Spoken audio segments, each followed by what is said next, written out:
Hey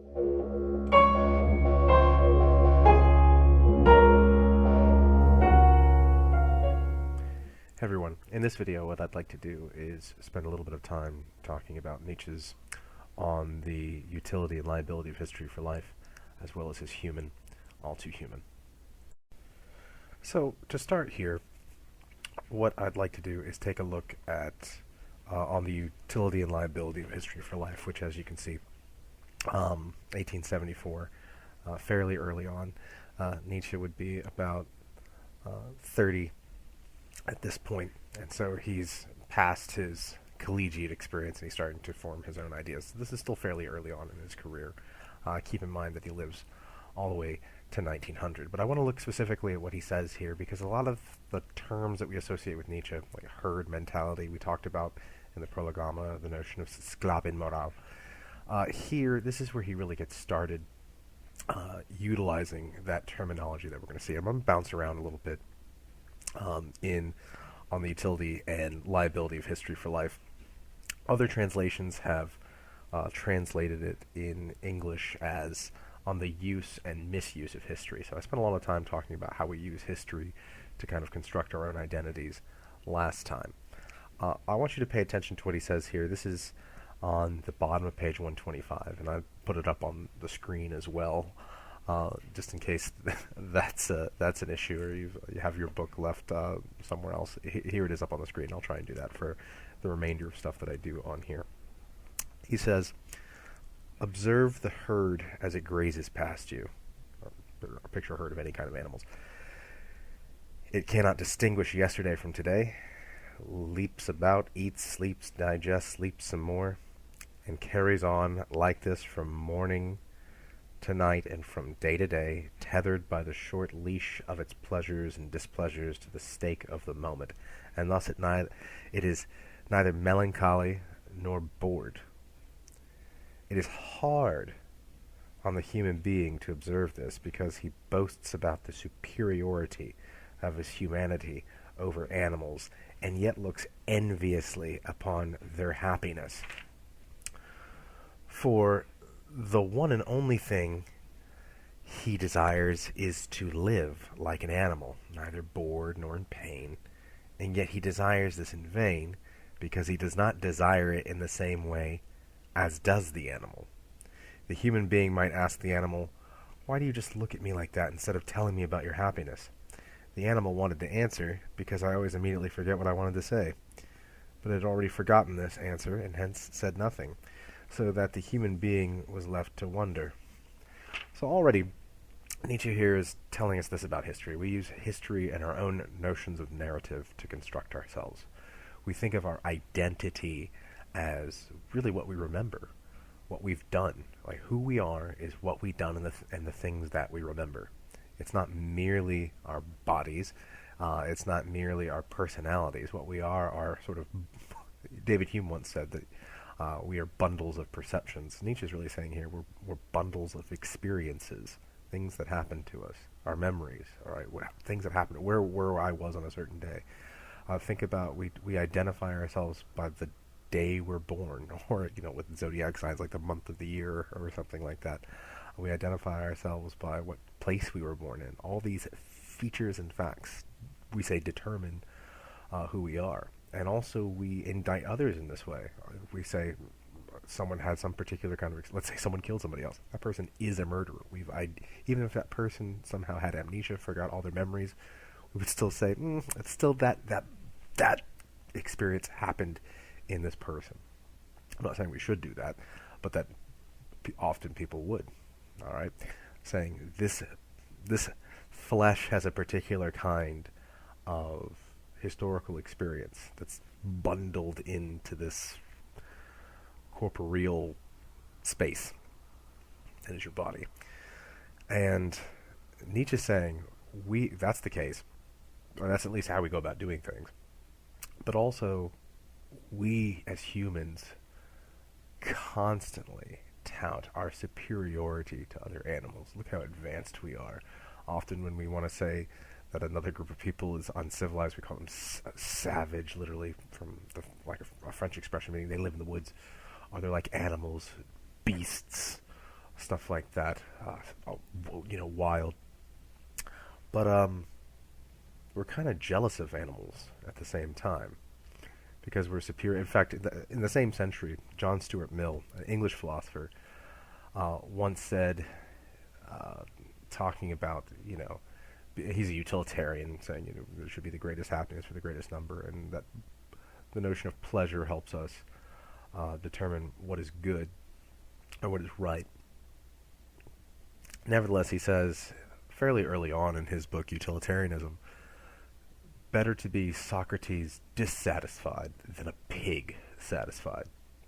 Because a human being's dissatisfaction at getting after truth and being disappointed is still better than an animal's happiness, like a pig's. But Nietzsche's saying here, now think about it. We wish we could be as happy as an animal. You ever seen a dog play and be super, super happy, or come home to see you, waiting at the door, super excited, ready to jump up on you? Have you ever been that happy to see someone else? As much as one's dog might be happy to see its owner? I'm going to venture probably not. And also, when Nietzsche says here at the top of 126, tell me about your happiness. An animal couldn't really come up with a verbal construction about, here's why I'm happy, or here's what's going on. And even if it could, it would forget about it immediately. Because an animal, unlike humans, don't have the same sense of history. Now, I'm inclined to believe in the 21st century animals do have memories.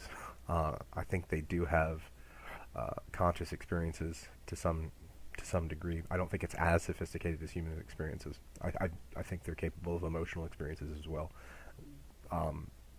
But an animal has no really spatio-temporal linguistic experience. An animal doesn't have a history in the same sense. An animal doesn't remember, or notions of its childhood are not part of its self-constructed identity. So things might have happened to a dog that it's been trained to do certain things, conditioned to do certain things. It's gonna do those things because it was taught. It's not like it forgets all those kinds of things. But a dog does not self-reflect about where it was born, nor a cat, or something like that. It's not part of that self-constructed identity in the same way. And so therefore, a dog has no history. A cat has no history. A bird, a fish, has no history. And that is not to say we couldn't look at a series of events that happened over their lives and chart them. That an observer could do that. Nietzsche's not dismissing that fact, or that facticity. What he is dismissing is that involves anything in one's self-experience, right, or self-constituted experience, because animals don't have that. Your dog is not thinking about what it's going to do next summer, because it probably doesn't have a concept of summer, because it doesn't have, whereas it doesn't mean that summer doesn't exist for the dog. It's still going to get sweaty when it gets hot out, all right? It's going to recognize that it's hot and breathe, things like that, but it doesn't have that same recognition of here's how I fit in this larger framework. And that's, for Nietzsche, what history is. And wouldn't it be great if we could forget? The animal forgets. It gets over things quite easily. Sure, I think animals can hold fears. If someone was abusive to an animal, I think animals can respond in a timid way. There's a memory there. But there's not the same existential kind of memory. We wish we could forget sometimes. If you've ever been through something painful, a loss of a loved one, a breakup, or something like that, the pain can feel overwhelming. But what if we could just delete that pain by deleting the experience from our memories? Wouldn't that be beneficial? And that's what Nietzsche's getting at here, is this notion of identity being connected to memory. Now he continues further on, but he also wondered about himself, the human that is, but he also wondered about himself and how he was unable to learn to forge and always clung to what was past, no matter how far, how fast he runs, that chain runs with him. It is cause for wonder. The moment here In a flash, gone in a flash, before it nothing, after it nothing. I'm right here on the page. Does, after all, return as a ghost once more and disturbs the peace of a later moment. Over and over, a leaf is loosened from the scroll of time, falls out, flutters away, and suddenly flutters back into the human being's lap. So often, Nietzsche is saying here, what happens to us is when we have especially painful experiences or things that we've grown past, we want to get away from those experiences, and we do things throughout our lives to distract ourselves from that. Good thing, we put our mind on other things, focus our energies elsewhere. But like a leaf blowing away in the wind and then coming back, it lands in our lap. Then the human being says, I remember, and he envies the animal that immediately forgets, and that sees how every moment actually dies, sinks back into fog and night, and is extinguished forever. So, as much as we want to get away from, say, especially painful memories, time has a way of just these things resurfacing, reappearing. When we get to Freud later on and we talk about the notion of repressed memories, this will come up. This is not exactly what Freud is saying, but something not about repression or suppression, but about this notion that just being historical beings, conscious that we have experience in space and time, these notions come back to us. These memories will come back to us, and it's back. Whereas a dog or a cat is not going to wake up one day and think, yes, I remember the spring of 1972, and that's not going to happen. That's why Nietzsche says on the next line, thus the animal lives unhistorically. You'll notice it's not ahistorically, but unhistorically. In German, that would be unhistorisch. Right, that is, the animal doesn't have an identity that takes place in a historical sense in time and history.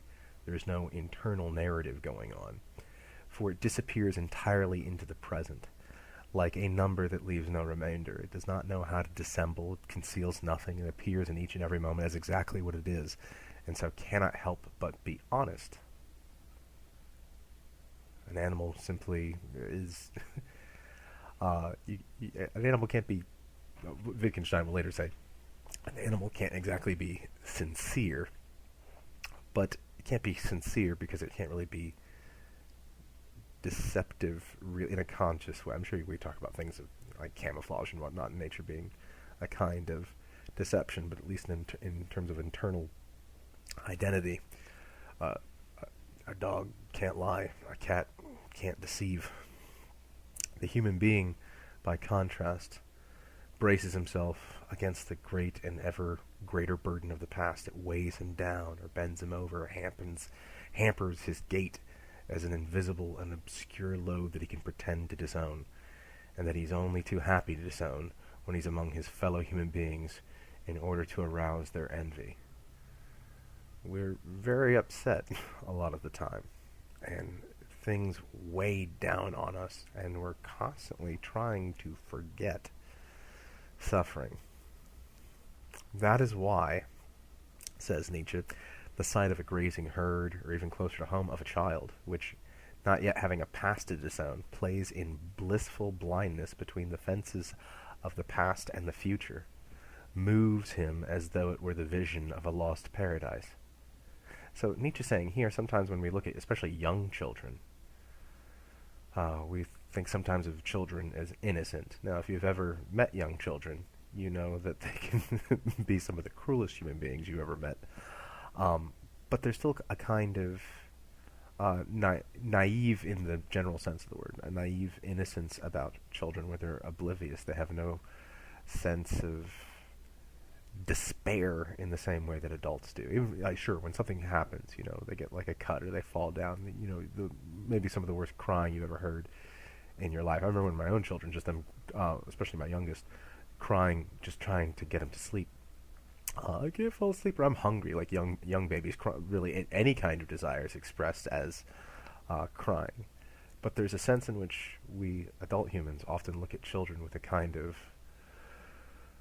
wonder and awe, but also a kind of jealousy, where I wish I could go back to a life that was not as complicated. Doesn't mean that we'd have to go. Doesn't mean that we desire to go back in time and experience all our childhood over again. But that, especially the best parts of childhood, the fact that children seem to be kind of oblivious from the big issues of the world and the major kinds of anxieties that we have, it instills us in a kind of awe that it does from the animals. But it says this, Nietzsche says, but yet, here's the thing about childhood too. No matter how you look at it, there's a kind of dread in that for a child, one day they're going to grow up. No matter how happy a child seems now playing with its little toy, a child's going to grow up and experience all kinds of despair. Now, Nietzsche's not going to use that word, despair, but we'll just say all kinds of bits of sorrow that we'd rather not have. Bad things are going to happen.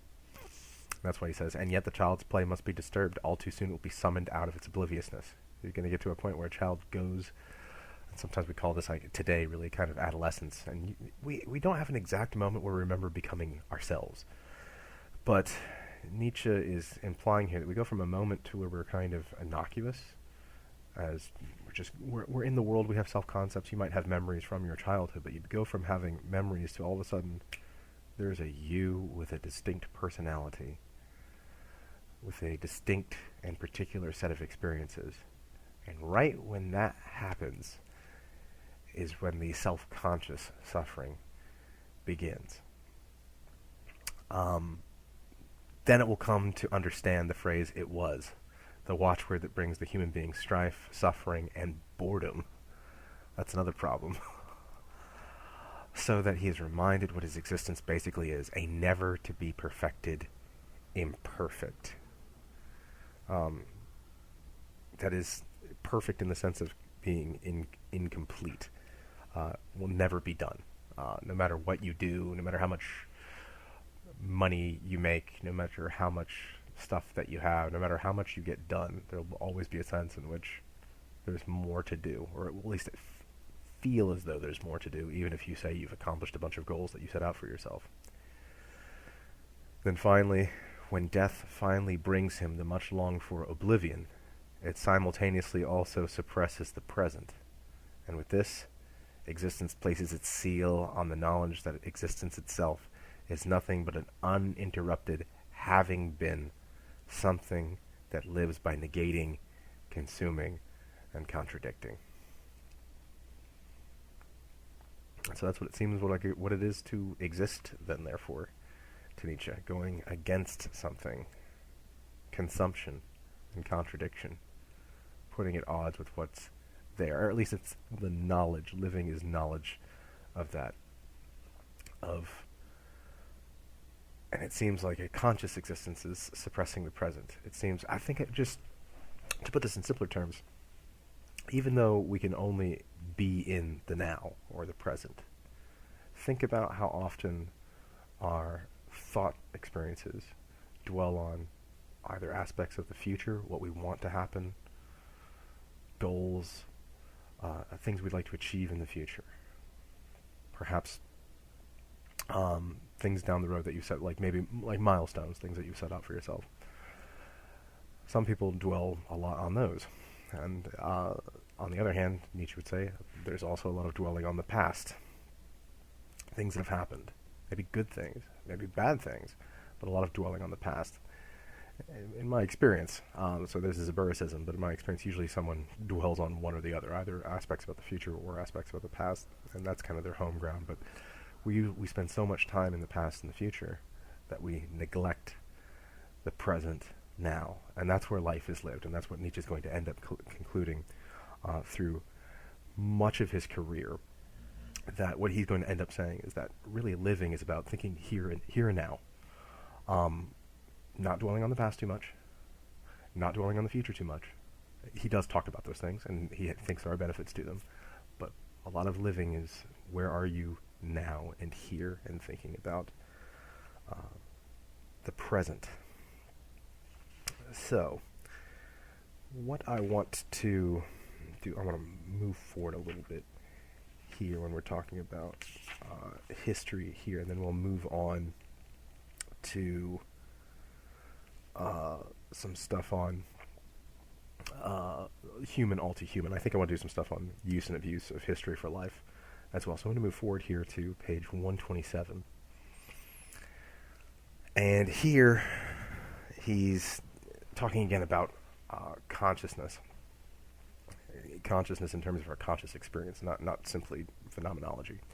And so he says, this is about the middle of page 127, so I want to consider what he says here, and then I'll move on to looking at human all too human. He says, in order to determine the degree of what? Here he says above here, this is his theme.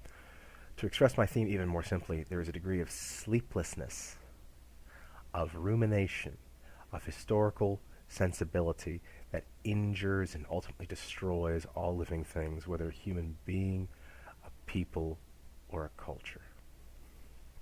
And so here what Nietzsche's saying is exactly this. This is his diagnosis of what our predicament is as modern people. Well, first of all, here are the symptoms. Sleeplessness, rumination. People are tired and exhausted and have all kinds of issues, and rumination. We're constantly thinking. To ruminate is when you think about all the mistakes you made. I shouldn't have done that. Why did I do that? That's rumination. But that ends up becoming injurious and destructive. It injures and ultimately destroys all living things.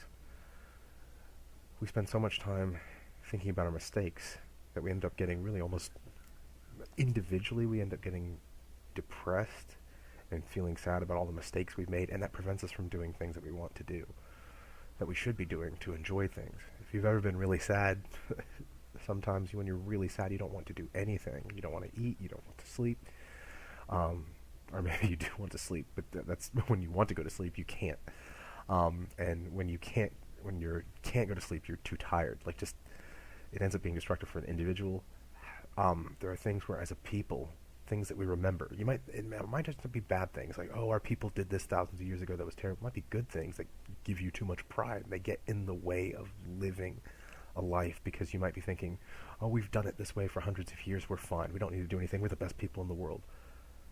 And that prevents you from doing things that you should be doing, either because of rumination, in the sense of, oh, we did something negative, or in the sense of positive. Well, everything good's already happened, we don't need to worry about anything ever. Or even a culture itself, and I think he has German culture in mind, in particular there. Now, a little bit further down, he's going to say this, and I want to look at this sentence here. Consider this. The stronger the roots of a human being's innermost nature, the more of the past he will assimilate or forcibly appropriate. And the most powerful, most mighty nature would be characterized by the fact that there would be no limit at which its historical sensibility would have a stifling and harmful effect. It would appropriate and incorporate into itself all that is past, what is its own, as well as what is alien, transforming, as it were, into its own blood. This is different. First of all, he talks about strength here. What happens is when history commands us, we end up becoming victim of sorts of our own circumstances. So it could be terrible things happen to me because other people, maybe something happened to me passively as a child. Okay, and that ruined my life. Or maybe I actively made mistakes when I was younger, and that ruined my life.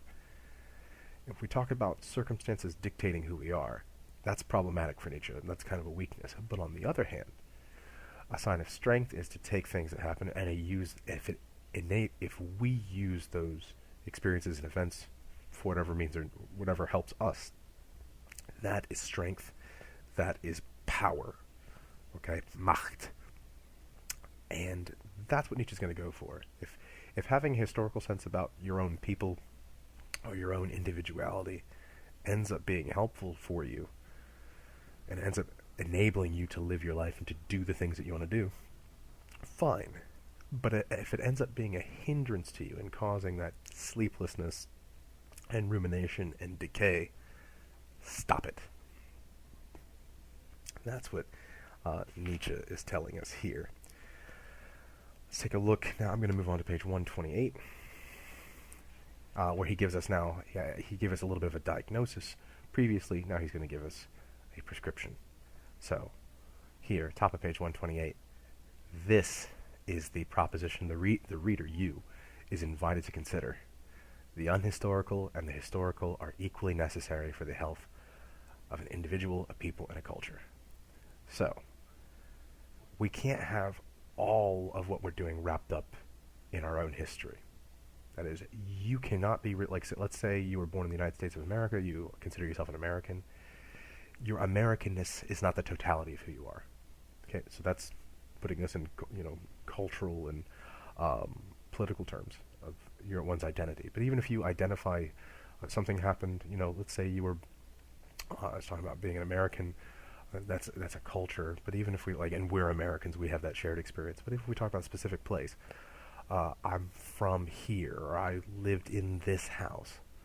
And if you ever go by that house again that you don't live in anymore, you cry. And I remember living there. That individual aspect, if that ends up being overwhelming for you and causing you sort of nostalgic melancholy, stop it. There's a time and a place for having that historical identity. He doesn't think it's all bad, but there's a time and a place for it. We can't wrap ourselves and mesh ourselves in the totality of a historical experience. So that's why he continues. Everyone has made at least this one simple observation. A human being's historical knowledge and sensitivity can be very limited. His horizon is narrow as that of the inhabitant of an isolated alpine valley. Each of his judgments may contain an injustice. Each experience may be marked by the misconception that he is the first to experience it. Yet, in spite of all these injustices and all these misconceptions, he stands there, vigorously healthy and robust, a joy to look at. At the same time, someone standing close beside him, who is far more just and learned, grows sick and collapses because the lines of his horizon are restlessly redrawn again and again, because he cannot extricate himself from the much more fragile web of his justice and his truths, and find his way back to the crude wanting and desiring. By contrast, we saw that the animal, which is wholly unhistorical and dwells within a horizon almost no larger than a mere point, yet still lives in a certain kind of happiness, at the very least without boredom and dissimulation. So here he compared two individuals. Consider this. And then to the animal. Someone that looks happy. So the first person is someone that looks happy, but is involved mentally in injustices and misconceptions. In other words, ignorance can be bliss. You can meet stupid people that are super happy, have no idea that, think that the earth is flat, that the moon's made of green cheese, whatever. Like, someone could be super happy and be wrong about everything. Obviously, not an optimal scenario. But also, you can have someone who mentally, they know all the right things, and then be super upset about it. I think of here the words of Ecclesiastes come to mind. In much wisdom, there is much sorrow. It seems like the more you know, the more upset you're going to be, because of the more you know, the more tragic the world seems to become. This is why, again, back to the naivete of children who don't know much, seem pretty happy-go-lucky. Animals, on the other hand, listen, if they're getting fed, they're very, very easy to keep an animal happy. You don't need all kinds of... We don't need to invent new kinds of entertainment for animals. It's pretty straightforward. So, he says, when we compare these three scenarios, the blissful idiot, the melancholic person of learning, and then the animal, the three of those are not optimal, but let's get to some kind of blend where we can live a human life that is not filled with melancholy, neither filled with ignorance, neither are we merely pigs. Something different. Something that is about the middle of the page. Right here, we will therefore have to consider the capacity to live a certain degree unhistorically to be more significant and more originary, insofar as it lays the foundation upon us which something just, healthy, and great, something that is truly human, is able to grow at all. The unhistorical is like an enveloping atmosphere in which life is engendered, and it disappears again with the destruction of this atmosphere. It is true only when the human being, by thinking, reflecting, comparing, analyzing, and synthesizing, limits the unhistorical element, only when a bright, flashing, iridescent light is generated within that enveloping cloud of mist, that is, only by means of the power to utilize the past for life and to reshape past events into history. Now there he uses the German Geschichte. Once more, does the human being become a human being? Does the human being become a human being? I want you to think about that. All right? To become a human being, what does that mean? Like he's saying here, the most human thing that we can do is not to simply be. I really think Nietzsche here in English would use the word victims of our circumstances. He's saying we shouldn't be victims of our circumstances, to say either that I did things I shouldn't have done in the past, or things happened to me in the past, they were out of my control. What are you going to do? Simply this. Whatever things happen in your life, use them to your advantage. Whatever it was that occurred, use it to your advantage now. And if you can incorporate that, don't let the circumstances dictate you, but not that you dictate the circumstances, but you dictate their utility or their use. That's what it means, says Nietzsche, to be a human being. Don't get over-absorbed in identities of your individual cultural or political construction, because when you do that, he's saying you're being really inhuman. You're just kind of trapped, really more like the animal in the herd that just goes. I know we've been talking about animals, but wherever the herd goes, bah, you go too.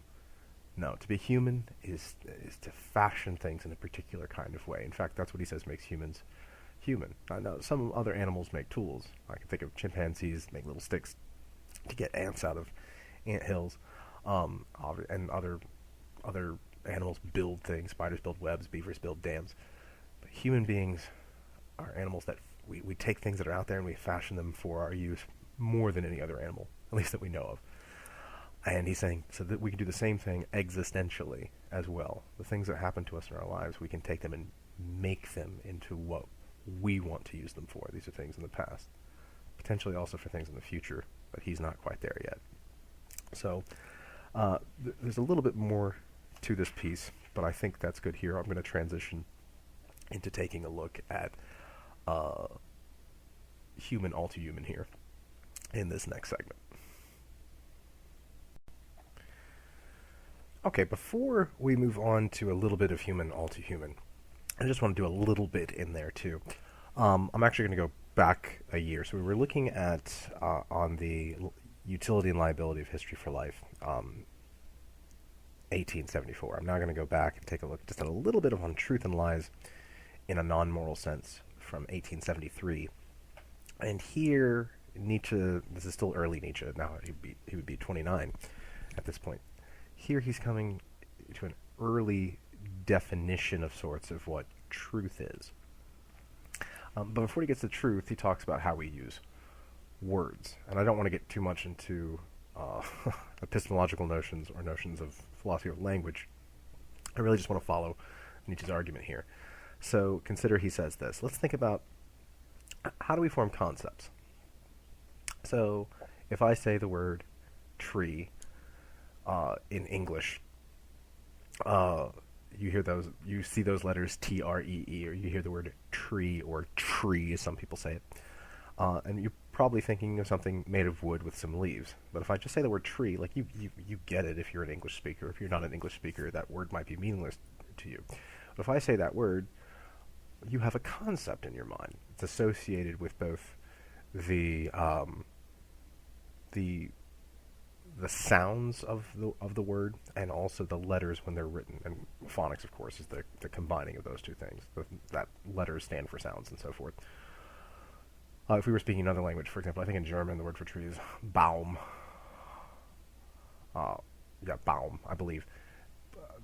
But that, even though it's a different language, it represents a similar concept. So often when we're learning languages for the first time, if you know this, if you've ever done anything with that owl on Duolingo, a lot of early language learning is simply learning what is the vocabulary equivalent for this object. So, if I'm looking, for example, my computer right now is on a table. If you're going to learn uh, German, I think the word for table is Tisch. And if I'm not mistaken, it's in German it happens to be a masculine noun, der Tisch, if memory serves. Whereas in, say, Spanish, I believe it's a feminine noun. For some reason, la mesa, if memory serves. And so you're like, either way you can go, okay, when you're trying to speak a foreign language, the concept is still the same thing regardless of the language, okay?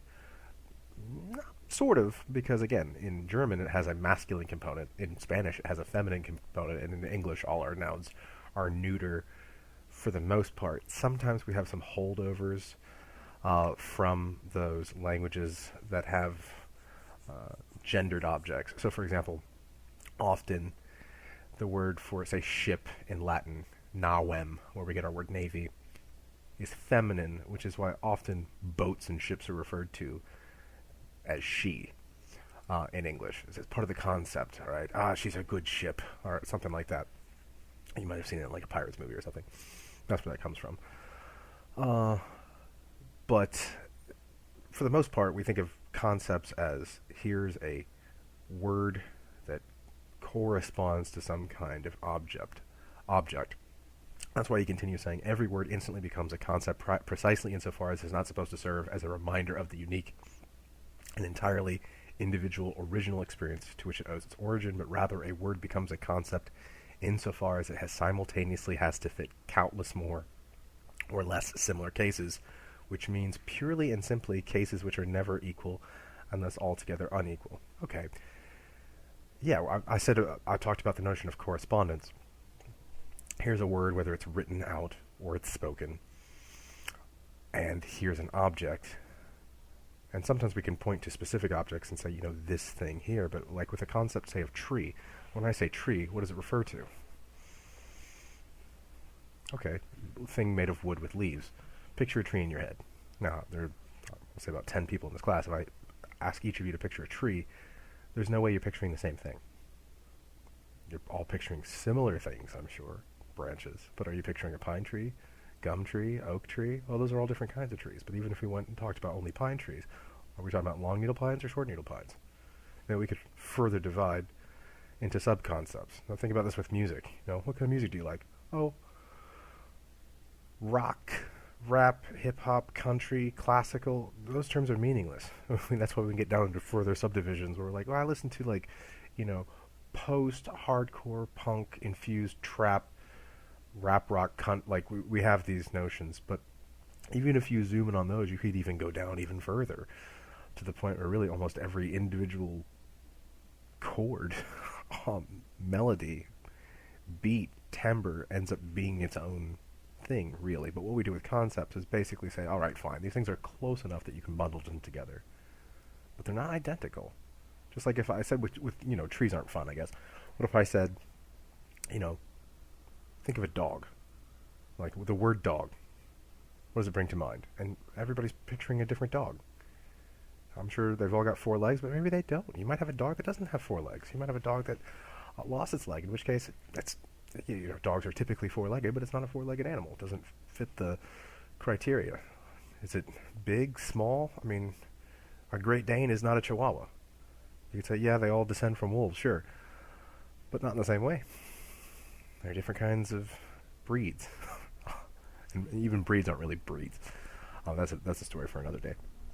But when I say the word dog, or Hund, as Nietzsche would use, though that concept, we all grasp it. If I say the word dog, you're not completely, what do you mean? What is that? Like, you get it. And even though if I say picture a dog, we might not be picturing the same thing, it still works as kind of a bundled generalization that allows us to at least basically communicate. But this gets at a further problem.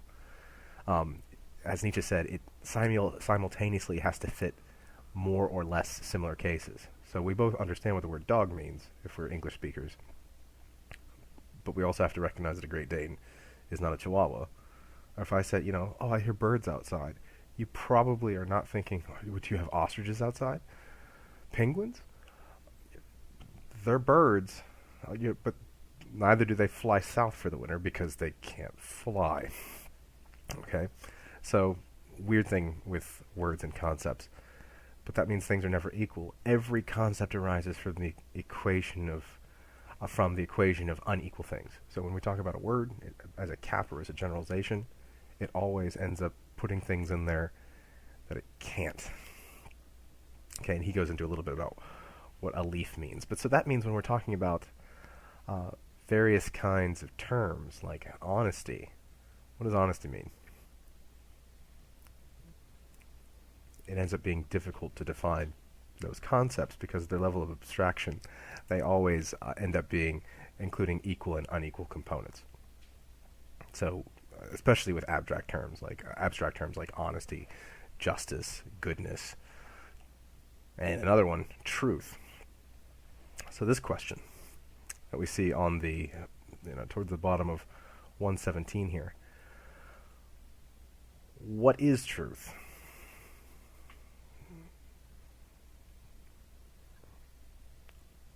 Or what then is truth? And there's a certain sense in which he might be channeling a little bit of Pontius Pilate in the Gospel of John here, asking the question, ti estin aletheia, or in Latin, quid est veritas? So what is it? Define it. If we're talking about the liquid or fluid nature of concepts, what then is truth on this diagram? Well, here we go. Or on this model of concepts including notions that end up having to exclude themselves, or including equal and unequal things. He says it's a movable host of metaphors, metonymies, and anthropomorphisms. In short, a sum of human relations which has been poetically and rhetorically intensified, transferred, and embellished, and which after long usage seems to a people to be fixed, canonical, and binding. Well, let's break that down so far. So, metaphors, metonymies, anthropomorphisms. Truth is a generalization. It's a generalization, or it's almost kind of, when we say something's metaphorical, there's almost it's where it's symbolic but not actually the case. And he says that these notions have been poetically and rhetorically intensified, transferred, and embellished. Okay, so they've been added to significantly, and they end up being fixed, canonical, and binding. Well, this word has gotten bigger today. Like they're taken as canon for the world. We talk about people, whether reading comic books or watching a movie or a TV show, like, hey, did that thing that happened, is that canon, or is that fan fiction? Well, truth is something where it's taken as canon. It's taken as it's part of it. It's fixed, that it's unchanged. It's binding. It's all wrapped up and ready to go.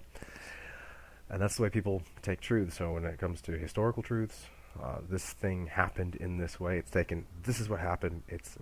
We often think of historical events as events, and even interpretation of events as the facts themselves. So, for example, July 4th, 1776, we could say, based on documentary evidence, it seems to be the case, that's when the early framers of or not the framers, but the founders, the signers of the Declaration of Independence got together and signed the Declaration of Independence. That seems to be indisputable. But in and of itself, that has really no consequence. So what does it mean? And so when people say things like, that's America's birthday, that's when people got together and declared their freedom against the King of England. All right, that's an interpretation which is taken as canon. This is what happened. It's America's birthday. People get out and we're going to blow up fireworks and we're going to eat all kinds of grilled food, hot dogs and hamburgers, and we're going to celebrate being an American, because that's not what happened on July 4th, 1776. No one was grilling hot dogs then. What we do, and blowing up fireworks. Nevertheless, that interpretation, it gets taken as binding and canon, and it gets passed down year after year and embellished to what it means. It's freedom, and it means we're going to have a 4th of July sale at the mattress store. Come on down today, get 50% off when you buy one, get two, or something like that. like it becomes almost the significance that it has is taken as canon and is weightier than what actually transpired. Okay, when you look at 20th century theology, and I'm thinking especially of, say, someone like Karl Rahner or Pannenberg or Bultmann and Moltmann, Karl Barth to some degree too. A lot of Christian concepts become not so much what actually happened to, say, Jesus of Nazareth, but what is its significance? What are the entailments? And those entailments are more binding and have more to do with notions of truth than what actually transpired. Okay, in terms of their significance, what does it mean? That meaning ends up becoming more important than facticity. So what then? He continues. What then are truths? Truths are illusions which we have forgotten are illusions. They are metaphors that have become worn out and have been drained of sensuous force, coins which have lost their embossing and are now considered as metal and no longer as coins. Have you ever seen like an old coin from, say, like an ancient Roman coin? Truths are illusions, which we have forgotten are illusions. They are metaphors that become worn out and drained of sensuous force. So, if you're somebody that likes the notion of truth, when you first read this sounds preposterous, ridiculous. How could someone be, especially if someone's of a mind that God is truth, and you're saying truth or illusions, how can that be? Well, again, we're post-Feuerbach here, for sure. But what does it mean when he says truth or illusions? Well, Nietzsche, is that true? Well, because if it is, then it's an illusion too. Nietzsche doesn't care. If you say that's an illusion, he would say, yeah, sure, that's exactly the point. It's not so much that that we can't make affirmations. That's not the problem with saying, especially truth with a capital T, that this is what the way the world really is, that this is the canon understanding of the world. Say when it comes to science, okay, so when you say things like, Nietzsche wouldn't have this motion, I mean, a little bit when it comes to the positivists, but let's say you end up saying something like, the Earth goes around the sun. That's right, the heliocentric model, the Earth goes around the sun, and you believe that as canon, okay? And you do this kind of stuff where you make fun of people that believe something. Can you believe people used to think the sun goes around the Earth? Earth goes around the sun, it orbits it exactly like that. That's true, and that's probably what you were taught when you were in elementary school. It's just that's not true. Scientifically, okay, with greater studies and measurements, you find out that the Earth actually doesn't go around the sun. It goes around the barycenter of the solar system, which is a center of gravity between the sun and the Earth. It's more like not exactly the sun, but somewhere outside the center of the sun, because of gravity works both ways. The sun is pulling the Earth around, but the Earth is also pulling towards the sun, just like the Earth and the moon do this and create tides. Something similar is going on. We don't go around the Earth doesn't go around the sun. It goes around the barycenter, based on models that we have now. Is that true? Well, it works for now, but we might find data later that actually ends up superseding that or supervening that. Make us realize that we used to think this based on measurements that we had. I mean, people used to think that the Earth or the sun was going around the Earth because if you look outside, it looks like the sun's going around the Earth. So that's not a rational conclusion. It's just based on the data that you have. The conclusions that you make are limited, but they're subject to revision. And so sometimes people say that scientists are after truth. But really, different scientific models end up supplanting each other over time. This doesn't happen often. But when they do, they end up supplanting each other. We're not talking about what is true. We're talking about what's the best measurement or model to explain reality that then enables us to do stuff with it.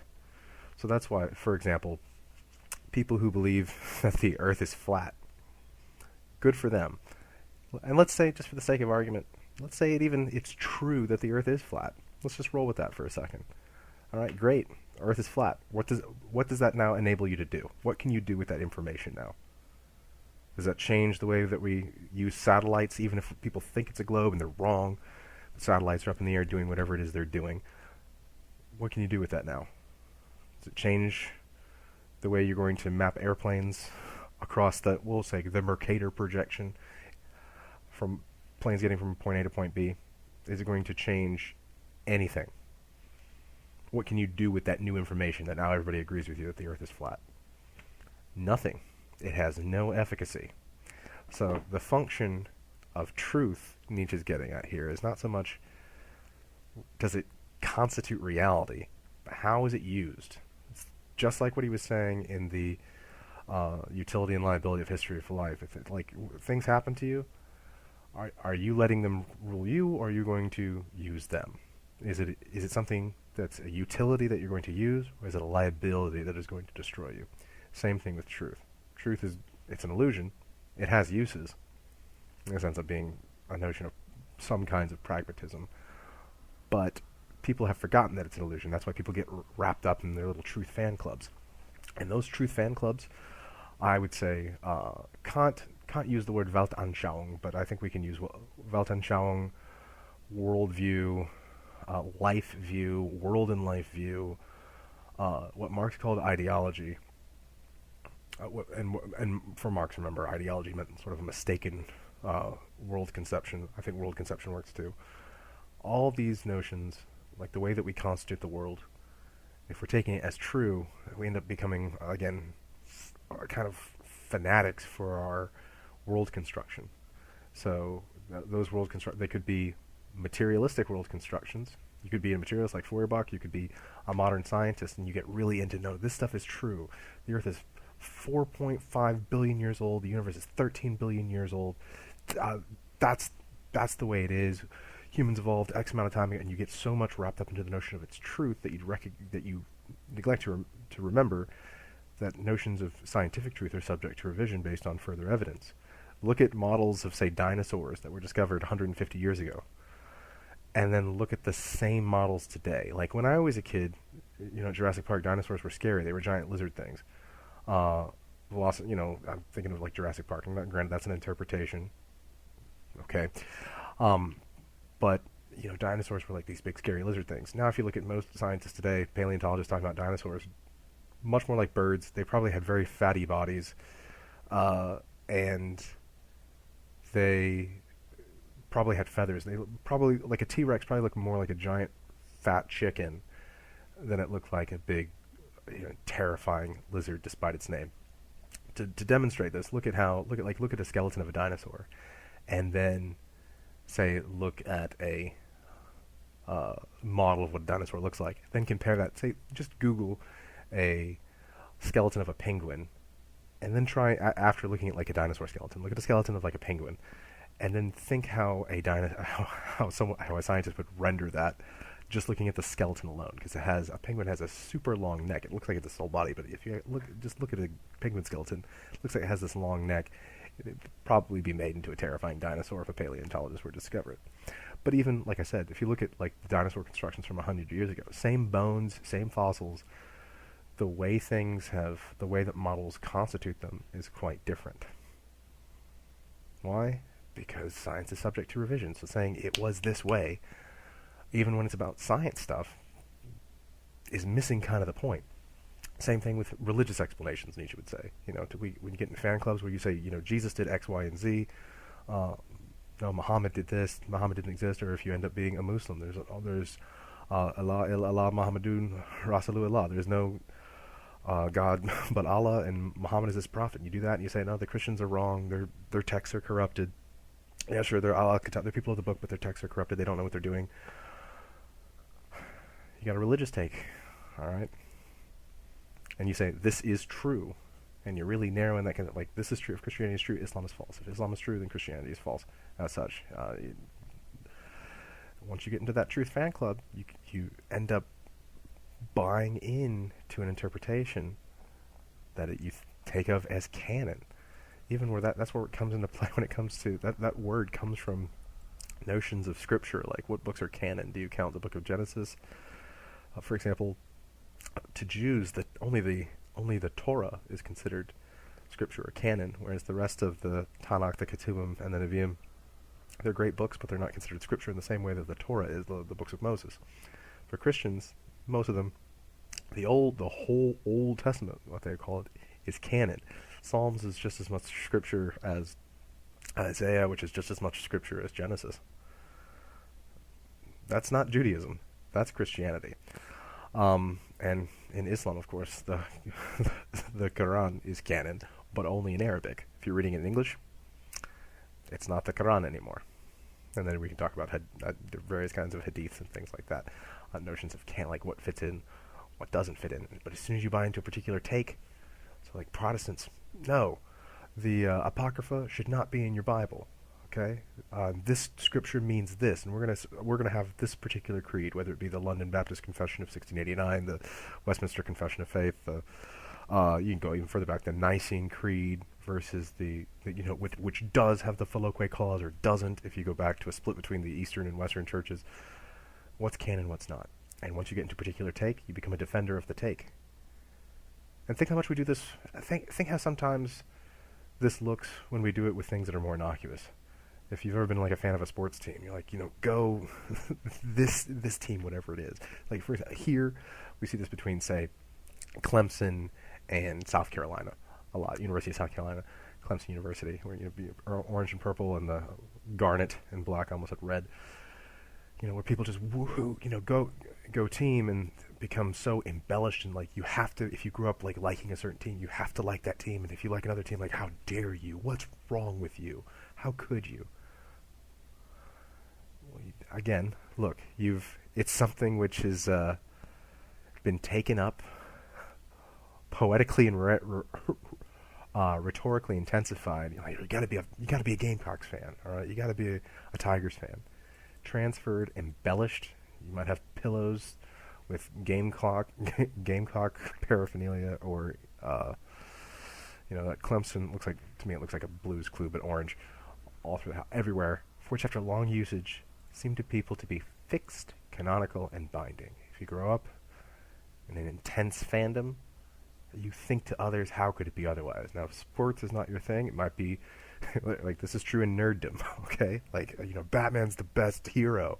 What? You think Superman's better? How could you? Or like Marvel versus DC, video games, various, I don't know, Halo versus Borderlands, all these kinds of things. You can make little comments. Coke versus Pepsi. If you grow up in a household where everybody drinks Coke, and that happens in the South sometimes, not Pepsi, like it becomes fixed, canonical, and binding to the point where you think, how could someone think otherwise? How could they be so stupid? But we have failed to recognize that truths are illusions, which we have forgotten are illusions. They are metaphors that have become worn out and have been drained of sensuous force. Okay, on to a little bit of human, all too human here in a moment. Okay, everyone, what I want to do in this segment is move on to a little bit of the next book. And we're moving out of Nietzsche's early period now into his middle period. And this is on page 161 of your text. We're starting to look at Human, all too human. Menschliche, allzu menschliche. Okay, a book for free spirits. And on this one, I'm going to jump around quite a bit because I have found as Nietzsche's thought develops, the more kind of sporadic his thought process is. So if you want to grasp Nietzsche really well, the best thing to do is just read everything he ever wrote. But we see here he starts talking about a notion of knowledge. There's a lot of early pieces that we didn't go into entirely on Schopenhauer's Educator, which I fully recommend. I fully recommend looking at more of Truth and Lies in a non-moral sense. But here, this is the beginning of his middle period, which will culminate in Die fröhliche Wissenschaft, or what's usually translated as the gay science, the merry wisdom, I think is probably how I would translate it. Like just not that we use merry very much more either, but something like the sense like gay or merriment in the sense of like, yeah, this is great, this feels good. For example, the way you say Merry Christmas in German is fröhliche Weihnachten. That sense of merry, like I hope you have a happy time, like a happy knowledge, knowledge that makes you happy. That's what it's going to culminate in. But we're not quite there yet. We're still in the beginning of the middle period with Human, all too human. So, like I said, I'm going to jump around a bit. So first of all, he starts this work by talking about almost the stagnation of philosophy. Let's get right into it. Here at the beginning, again, this is on 161. In almost all respects, Philosophical problems today are again formulated as they were 2,000 years ago. How can something arise from its opposite? For example, reason from unreason, sensation from lifeless. The big philosophical question: logic from the illogical, disinterested contemplation from covetous desire, altruism from egoism, truth from error. So he's saying so far, like, look at philosophy now, and look at philosophy thousands of years ago, and you'll notice that the same problems have come up. Whereas, when we look at the problems that scientists deal with today versus what scientists deal with 200 years ago, we're doing something different. Philosophy doesn't seem like it's really aged or matured in any kind of way. The questions are still the same questions. They might be they might have new input from contemporary information, but the basic questions are still identical.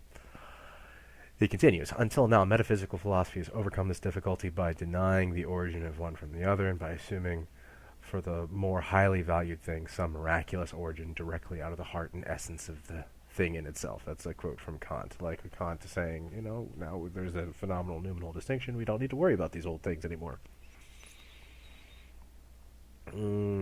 Not so much. That is to say, Nietzsche's doubtful of that.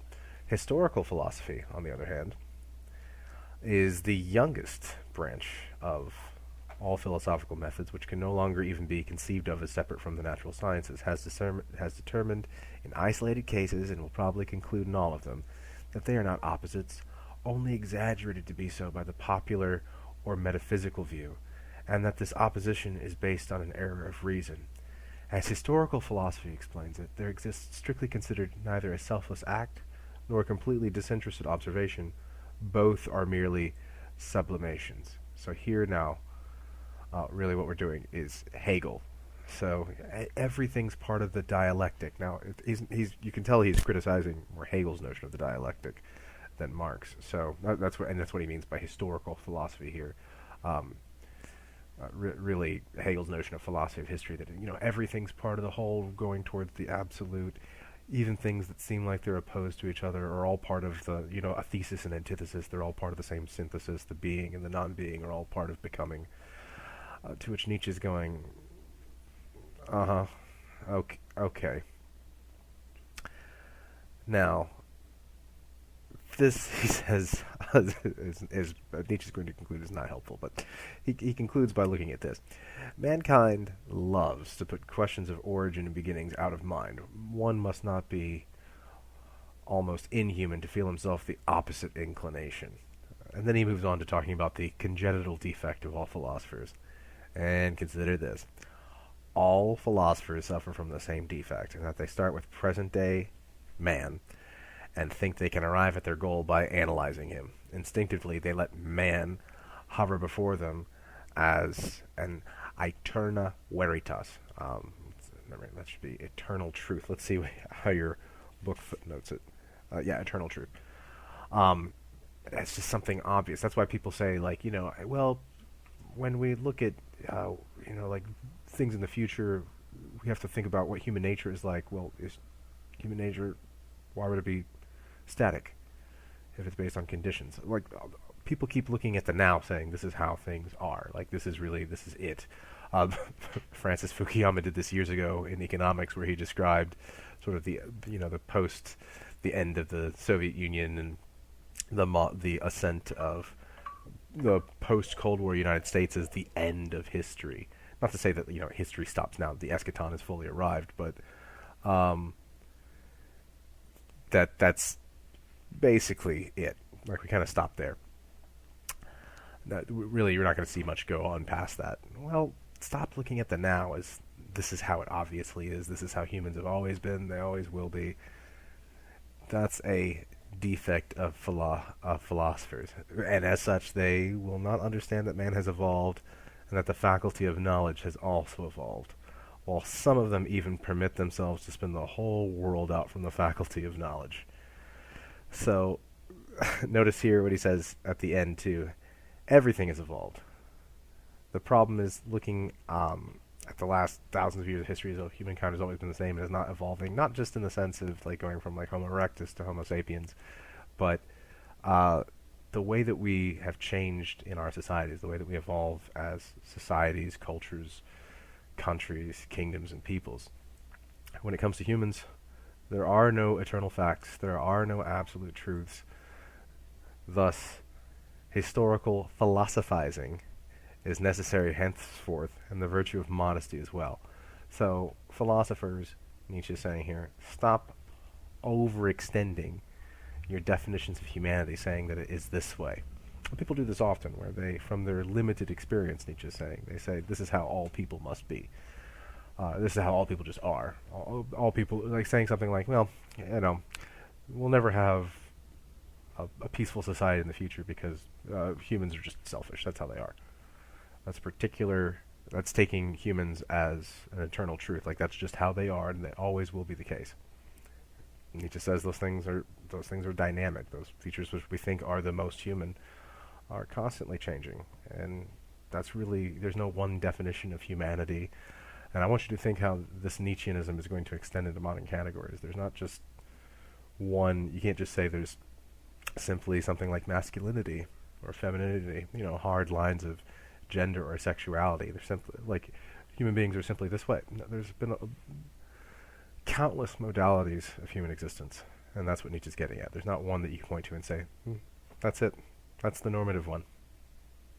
There are far too many to make that claim. So, going on from here, like I said, I'm going to jump around quite a bit, and because a lot of the things that he says here, he says in rudimentary form that he's going to say a lot more clearly later in some of the later books. So I want to, let's take a look at section 25. I'm going to page 168. And I want you to see, because he's going to say this better later, but I want you to look at what he says here about private morality and world morality. So his fullest take on morality is going to come in on the genealogy of morality when we get there. We're not quite there yet, but so now he's sort of turning to, in the middle period, or in his middle period, about coming up with the happiness of going after knowledge. Let it be something. This is what we should do. We should search for, a making of knowledge, a making of ourselves that should be cherished. But he also turns to a critique of traditional notions of morality as getting in the way of that quite often, of our happy pursuits. So let's look what he says here. And when I say he's happy about knowledge, Nietzsche's skeptical about knowledge, but he's happy about the way that we live our lives. So if I didn't say that clearly, it'll become more clear as we move through this. So here's section 25. This is again on page 168. Private morality, world morality. Since man no longer believes that God is guiding the destinies of the world as a whole, or that, despite all apparent twists, the path of mankind is leading somewhere glorious, men must set themselves ecumenical goals, embracing the whole earth. Now, a couple things in there where this sentence here is doing quite a bit. Excuse me. One, that's where the sentiment of God is dead is. No, this is not the quotation that you're familiar with. We'll get to that eventually. But here, since man no longer believes in God, or that a God is guiding the world, that is what he means elsewhere when he says God is dead. Even if there's a God up there, he's not doing anything. He's not in charge of anything. No one really believes that. Okay, and people that do they're the nihilists. Nietzsche's going to conclude when we get to the Antichrist. You'll see where he says that. But people no longer believe that God's directing this. Maybe some people do, but you press them enough and they'll do something otherwise. Okay, people still take precautions. You might believe that God has a plan for your life, but you probably still buckle your seatbelt in your car. That's Nietzsche's point. Like, you might think, oh, everything will be fine. I will be impervious to everything. Press someone far enough, they take precautions. So, as a result, human beings set themselves ecumenical goals, embracing the whole earth. So, what is ecumenical? So, this word, ecumenical, basically means bringing disparate things together. So, in Kant's Kritik den praktischen Vernunft, or the Critique of Practical Reason, He sets forth. He also does this on the groundwork for the metaphysics of morals as well. He talks about the categorical imperative, like what a human beings must do. And the first one's the most famous, where he says, act only on that subjective maxim that you can at the same time will that it should become a universal law. You've heard me say that before. The second formulation is always act in such a way that you treat another human being. Now I'm going to paraphrase these more and more as I go through it. But always make sure that you treat another human being as an end in themselves and never merely as a means. So especially don't abuse other people. We all use people all the time. You're using me right now to get your college credits. I'm using you to get a paycheck. And even our most friendly relationships, like if your parents can help you out with something, you have a friend you can help, you're using them, but you're not merely using them. Kant says never merely use people. That's a problem. Never merely use them. So that means you can't really be abusive or treat other people as non-humans. That would be a violation of that. But then the third categorical imperative says always act as though you're a legislating member of the kingdom of ends. And this is the one where this befuddles, I think, most people. The other two are, I think, a bit easier to grasp. But on this one, basically, if I can put it in as simple terms as possible, humanity is a team sport. This is a collective project, and whatever morality we do, we're all working together. That's why, as the world, whether you have the more, say in politics, the communistic take, or the neoliberal take, or even the conservative take, where often I hear the conservative take is anti-globalist. No, we don't want a one-world government. That would be terrible. The United Nations is terrible. We're in Britain right now with post-Brexit. The European Union is a monolith that we need to be disbanded from. There's still, in spite of that, wanting to be isolationistic and potentially nationalistic. Even in those circumstances, there is still a ravenous hunger for the notion of a world market and trade agreements, where often, so in either sense, it's not globalist, but it's still global. This is to say that the domain of humanity seems to be today, in morality, that we're all in this together. Do we not see this right now with what we're going on? You're watching this video right now, if you are, because if you're one of the students in this class, because we're basically all having to stay at home. But it's not just here, is it? It's not just here in Aiken, South Carolina, I guess Georgia. It's not just Georgia and South Carolina. It's not just the United States. It's not just North America. It's like the whole planet Earth is doing this right now. In some places it's worse than others, and you see some cooperation between countries on this. And we're all in this together, that kind of attitude. That comes from Kant. It's not reducible to Kant. But if the notion is this, if God's no longer in charge of the world, well, then humanity will have to come together. It's kind of like Gene Roddenberry's Star Trek morality. Okay, human beings will just have to unite. Now that we don't believe in God anymore, but we have to have a new goal. And what's that new goal? Humanity as one. Think of the song Imagine again. You may say I'm a dreamer, but I'm not the only one. I hope someday you'll join us and the world will be as one. Okay, that we're all sharing all the world. I'm thinking of John Lennon again. That's the new morality. It's not Christian, but the new morality is we're all in this together. And that's, according to Nietzsche, that's Kant's morality. In fact, the footnote there, 13, critique der praktischen Vernunft, the critique of practical reason, that's exactly where it directs you to go. And it says, here's what it demands, that those actions one desires from all men, a nice, naive idea, as if everyone without further ado would know which manner of action would benefit the whole of mankind. That is, which actions were desirable by all, at all. It is a theory like that of a free trade. We talked about it a moment ago, which assumes that a general harmony would have to result of itself according to innate laws of melioration. Perhaps a future survey of the needs of mankind will reveal it to be thoroughly undesirable that all men act identically. Rather, in the interest of ecumenical goals, for whole stretches of human time, special tasks, perhaps in some circumstances, and even evil tasks, would have to be set.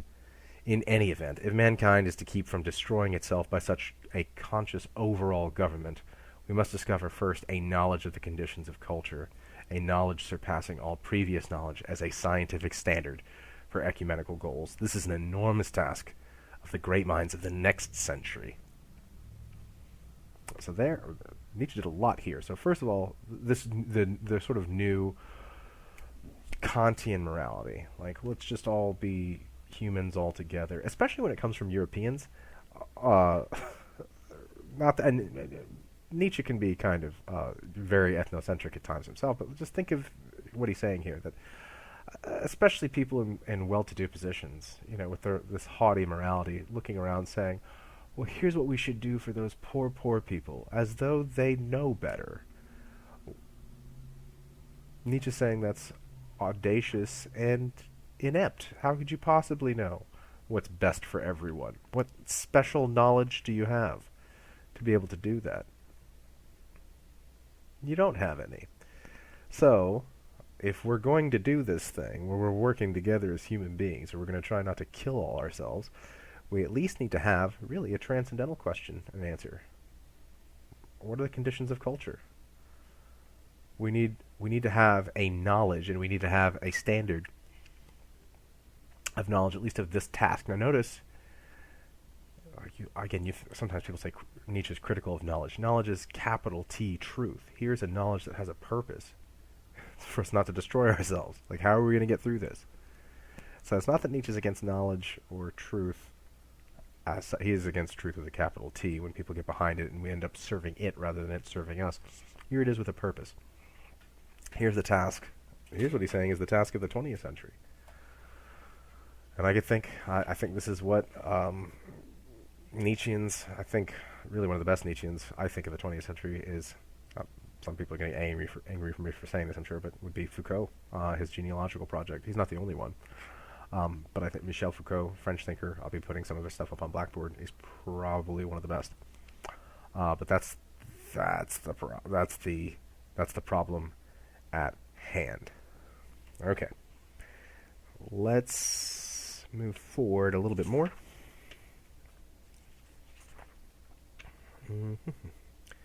So, where I want to go.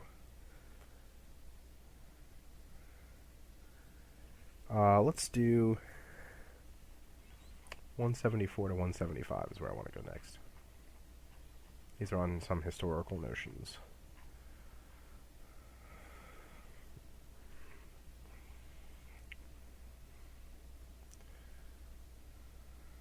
So first of all, what you see here on the bottom of page 174 is one of the times where Nietzsche starts talking about good and evil again, more specifically, and about the way the terms flipped. Okay, where good used to mean strength, and weakness used to mean cowardness, and then somehow those got. Remember, he's going to talk about how those things got flipped, and now good means to be meek and mild and weak, and strength is bad. You don't want to be. That would be rude. He starts to talk about this here in Human, All Too Human, which again, 1878, you can see that right there.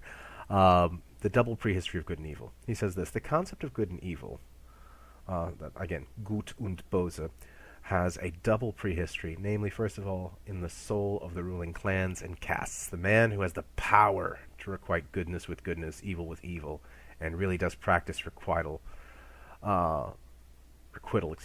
by being grateful and vengeful is called good. That's what goodness was in the classical world, in the ancient world, before Socrates, before Moses.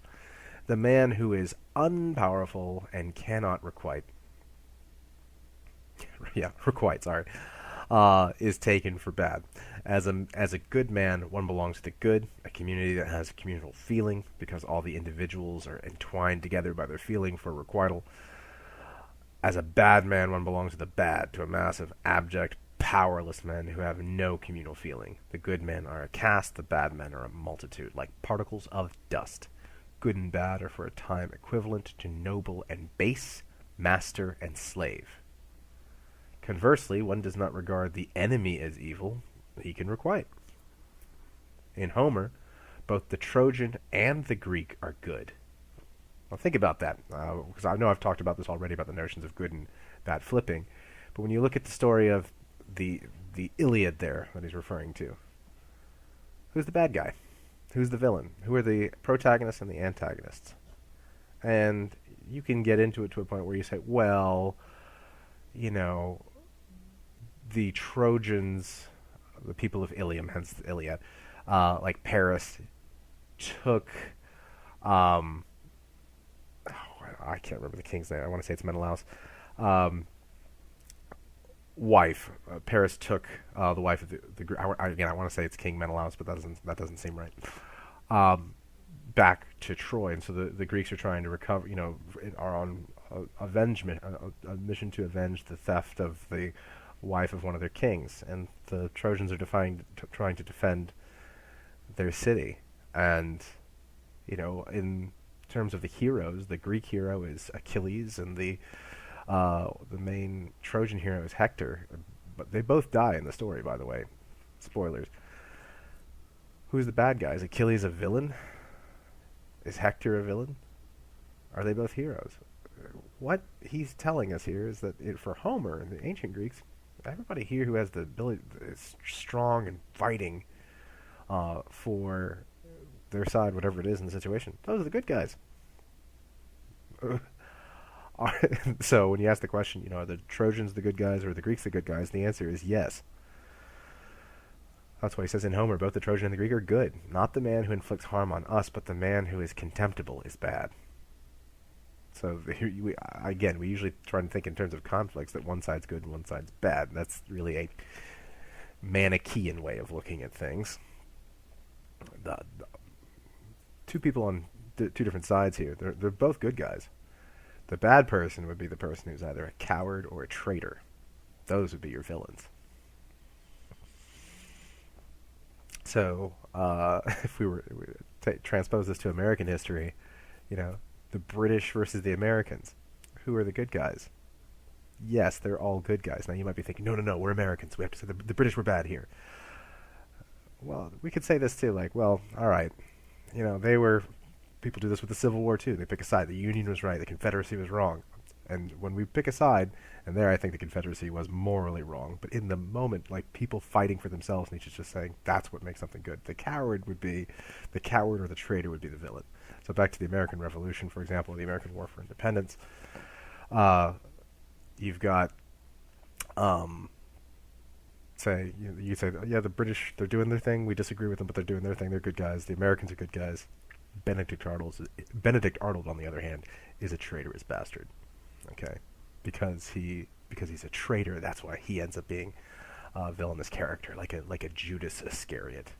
That's what made Judas bad too. All right, because he was one of the apostles, right? Now maybe he was constantly trying to get money for himself and cheat everybody else out, and maybe he was destined to betray. Maybe that was something that was preordained, but nevertheless, his villainy was that he was a traitor and potentially a coward. That's the problem, and that's weakness even there. So here, on this point, should one of the good men nevertheless do something unworthy of good men? One resorts to excuses. One blames God, saying that he struck the good man with blindness and madness. Then, in the souls of powerless men, every other man is taken for a hostile, inconsiderate, exploitive, cruel, sly, whether it be noble or base. Evil is their epithet for man. So for the person that's weak and actually bad, they're the ones that says, well, everybody else is the problem. It's either they either go say it's God's fault, why is God doing this to me, or they blame literally everyone else for just existing. And as a result, signs of goodness, helpfulness, pity are taken anxiously for malice, the prelude to a terrible outcome, bewilderment, and deception. In short, for refined evil. This is the problem. Okay, so he's identifying the problem here with this switcher. Look at the ancient conceptions of morality, where we can look at people as really good guys are good guys. They're the ones with strength. That's the thing I want to stress for Nietzsche. He's saying that the ancient conception was goodness is strength, and we lost that. He's not really talking about the prescription as to why yet. We've already talked about it in the Prolegomena, but that's what he's getting at. Next section. This is, again, towards the bottom of page 175. Morality is man's dividing himself. So consider this. And think of morality as a division. A good author, who really cares about a subject, wishes that someone would come and destroy him by representing the same subject more clearly and by answering every last question contained in it. The girl in love wishes that she might prove the devoted faithfulness of her love through her lover's faithlessness. The soldier wishes that he might fall on the battlefield for his victorious fatherland, for in the victory of his fatherland his greatest desire is also victorious. The mother gives her child what she takes from herself: sleep, the best food, in some instances even her health, her wealth. Okay, so what he's saying here, like, think of all these where someone gives themselves up for something. Okay? All right, in passion, devoting oneself to someone else. In love, sacrificing oneself for one's country, or even really sacrificing health and wealth, having children and putting your energies into taking care of your children. These are altruistic notions, surely. Like, we're putting others above ourselves. And Nietzsche goes, are they really, though? This question. Are all these really selfless states, however, where I'm putting someone else above myself? He says, stop, let's think about this. Are these acts of morality, again, the German there, Moralität, as you see at the bottom, are they miracles because they are, to use Schopenhauer's phrase, impossible and yet real? Isn't it clear that in all these cases, man's loving something of himself, a thought, a longing, an offspring, more than something else of himself, that he is thus dividing up his being and sacrificing one part for the other? Is it something essentially different when a pig-headed man says, I would rather be shot at once than move an inch to get out of that man's way? The inclination towards something, a wish, a drive, a longing, a villa, is present in all the above-mentioned cases to yield at, with all its consequences, in any case, not selfless. In morality, man treats himself not as an individuum, but as a dividuum. So what he's saying here is this. People, when we think of people being selfless, this is something that he's going to reconstitute as he gets to the notion of the Wille zur Macht, or the will to power. That there, when we get there, really, there's no selfless acts. So even if you think you're doing something sacrificial, I'm doing something for somebody else. I'm going to sacrifice myself for my country. Not that I'm going out of my way to do it, but it's a sacrifice I'm willing to make. I'm willing to make it whatever sacrifices I need to for someone else's love. I will make sacrifices for my children, and I'm going to put them above myself. Well, but your idea of putting them above yourself is itself something that you've constituted yourself. It's a desire that you have, so you end up, in serving others, still being self-serving. Not egotistical, mind you, but self-serving. You're still doing what you want to do. That's a desire that you have. So even if you think of yourself as sacrificial, which is a strange word anyway in English, sacrificial, literally from sacrus, which means holy, and facere, which means to make or do, like a factory. So sacrifice together, like to make holy, is what it means. All right. Now we usually think of sacrifice as giving up something, but literally the word means to make holy, often by giving up something, or at least in the English there. But when we give up to serve something else, often we're being self-serving. If the sacrifice is something you're willing to do, even if it's a struggle for you, you're dividing yourself by taking a part of you that's something that you don't want, and going against it by another set or another conflicting desire. So as we do this, and we deny ourselves in one sense and not in another, we end up dividing ourselves up and compartmentalizing ourselves.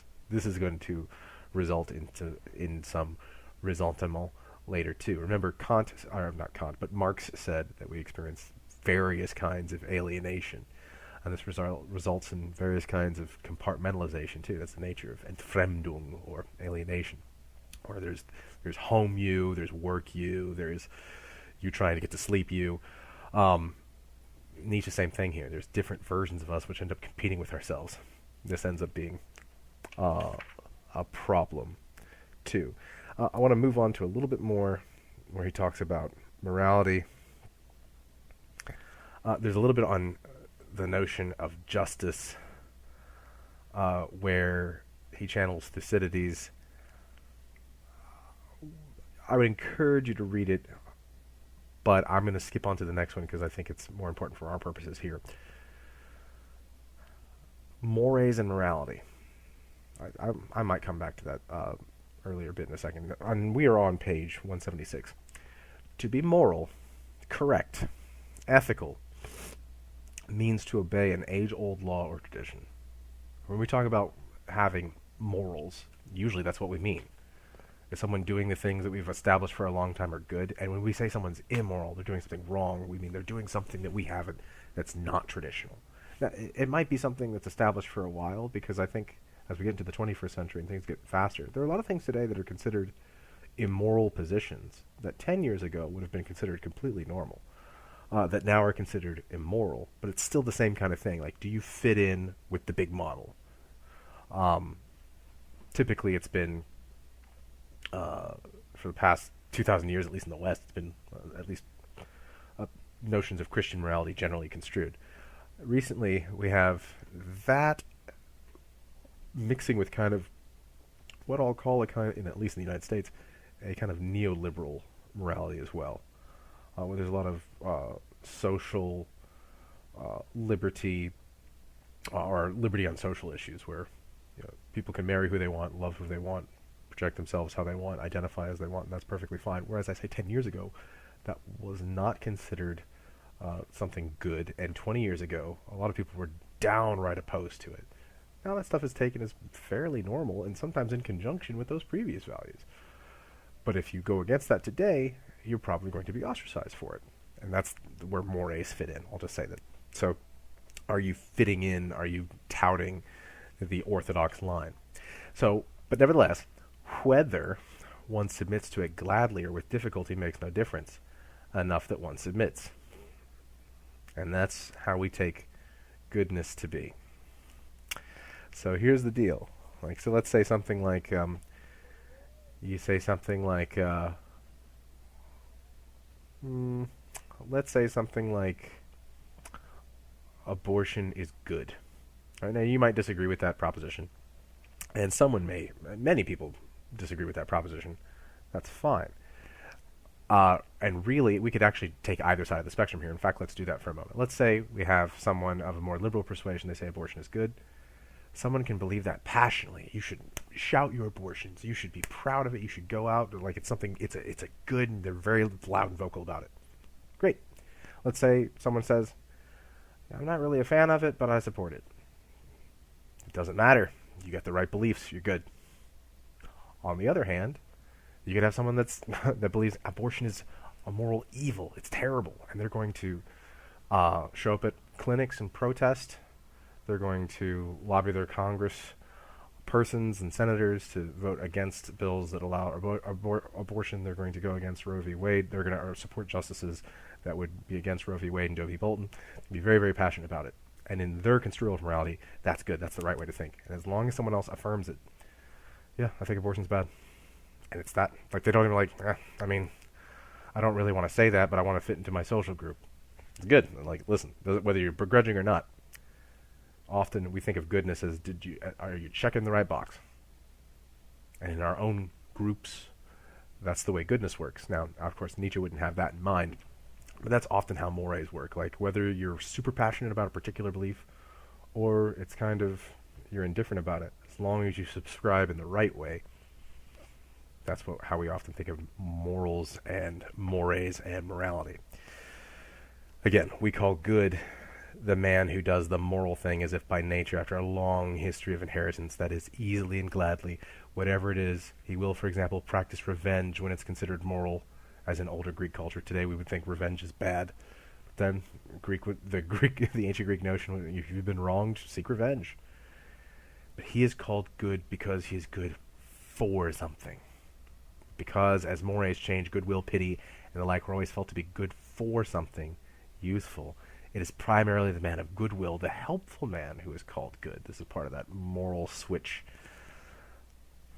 To be evil is to be not moral, immoral. To practice bad habits, go against tradition, however reasonable or stupid it may be. So, even if you have a point, no, if it's going against the framework that's been accepted. Now, Nietzsche thought about this in terms of it being ancient frameworks. I think we have new frameworks that have the same kind of they've ossified or calcified in the same kind of way, where even though they're very recent, they have their own structures which are pretty strong and stable in spite of being fairly recent. To go on, to harm one's fellow, however, has been felt primarily as injurious in all moral codes of different times. Very few moralities just say you can start just hitting other people without cause. So that when we hear the word bad now, we think particularly of voluntary injury to one's fellow. When men determine between moral and immoral, good and evil, the basic opposition is not egoism and selflessness. We usually think of it's either selfish or it's putting others above, but rather adherence to a tradition or law, and release from it. The origin of the tradition makes no difference, at least concerning good and evil, or an imminent categorical imperative, Kant, but is rather above all for the purpose of maintaining a community, a people. Every superstitious custom originating in a coincidence that is interpreted falsely forces a tradition that is moral to follow. To release oneself from it is dangerous, even more injurious for the community than for the individual, because the divinity punishes the whole community for sacrilege and violation of rights, and the individual only as a part of that community. Okay. Couple things here. What he's saying here is morality typically works because it's a group defense mechanism. That's really the function of morality. So the reason why we want people to agree with us, especially the people that are closest around us, and I say if you've ever gotten into a political or ethical argument with somebody, it's probably been the people closest to you that you've had the fiercest debates with. Okay? Like maybe at Thanksgiving dinner. Why? Whereas someone that you don't know as well, you might still get passionate about it, but you're much likely to disagree, feel it as strongly. And so the closer someone is to you, when you get into a stronger disagreement about morality, you're much more passionate about it. Why? It's self-defense. Because really the function of morality, Nietzsche just said, the reason, no matter where it comes from, where a particular traditional practice or whatever came from, whatever the origins of it are, its real purpose is for the maintaining of a community. That's its function. So when people start doing different moralities, we say, oh, it's destroying the fabric of our values, of our culture, of our society. It does. When new values come around, it depreciates the old values. This is often a conservative critique of modern morality, or contemporary morality. I think especially read the ethical writings of Elizabeth Anscombe, where she thinks the modern new sexual ethics are just destroying the world, destroying the country. I happen to disagree with her, but I still think she's worth reading on the point, because there's a lot of diagnostics of 20th century ethics, especially critical of, say, the sexual revolution. That this is the problem. This is disruptive to the community. It's destroying our culture. It's destroying our society. And we can't let it persist in this way. And it really shows that the defense of morality is often a defense mechanism for society, regardless of what it is. So think about, like, right now even. Again, I've mentioned the fact that hopefully you're all social distancing. What's the point of social distancing? Most of us, at least in this class, most of you are younger. I'm older than all of you, and while there are people that of this current disease, COVID-19, who've got infected at young ages and died, and it's been painful and terrible, and it has been young people too. The people that are most at risk are, it looks like, the elderly and those who are immunocompromised, have other kinds of infirmities like diabetes and other things that leave them more susceptible to the disease. So, well, if you go, well, I'm not this way, why should I have to stay at home? If I give it to someone, I'm not going to get it, so it's not going to affect me. Well, then we're not really staying at home for you. People are staying at home to protect the community of people as a whole. Okay, especially here. That's why we see a lot of states making different proclamations, and really not a lot of, at least in the United States, a lot of federal leadership on this point, at least it seems so far. There have been some global aspects of it going on too, but I think it's been very interesting. Say, like I live in Augusta, Richmond County just said, we're going to do this in this county, we're going to do it this way, regardless of what Columbia County is doing or Aiken County is doing. Whereas we're in the state of South Carolina, things are closed down. Here in Georgia, things have not been closed down to the same degree, and then people are coming up with how we're going to defend it, but most of it has been done as this is to protect the community, stopping the spread of the disease. The economic stuff notwithstanding, that's another matter entirely. But even there, we're talking about, well, what's Congress going to do about it? Or what are governments going to do about it to help people that have lost their jobs or can't make their mortgage payments? The emphasis here has been on the right thing to do is whatever helps the community. For some people, that's send individuals checks. For other people, that's make sure that various liquidity can be applied to corporations, say bailing out the airline industry or other industries that are suffering as a result. Regardless of the take, like whether it's big business should get their money, or the poorest people, the people that were waiting tables, they can't now. Those people need to get paid, regardless of who you think it is. The notion is still the same. The community is what's important, and that determines what we ought to do. And he's saying that's the nature of morality right there. It's community preservation. There's a philosopher who's still alive, German philosopher, Peter Sloterdijk, who talks about morality as itself a kind of immunization system or sphere, like a bubble. What we do is, in our communities, we police our communities with our morality. People that are in our group, it could be our family. Your parents might have told you, don't do this. We have morals in this family. Don't do this. Do that. Here's the right thing to do. Here's the wrong thing to do. Or in our community, in our political party, in our religion, we say, in this sphere, here's what we do. And when someone doesn't do that, we kick them out. Historically. I'm not saying that we should or we shouldn't, but historically that's what we do. So when people are criminals in society, we either execute them or put them somewhere else where they can't bother us anymore. The ancient Greeks and the ancient Hebrews used to kick people outside the city, Israelites, I should say. Put them out, as the Jewish language would be, in English. Put people outside the camp, expulsion. If someone's in your religious community and they're saying things that go against the orthodox standards of your community, you're going to excommunicate them.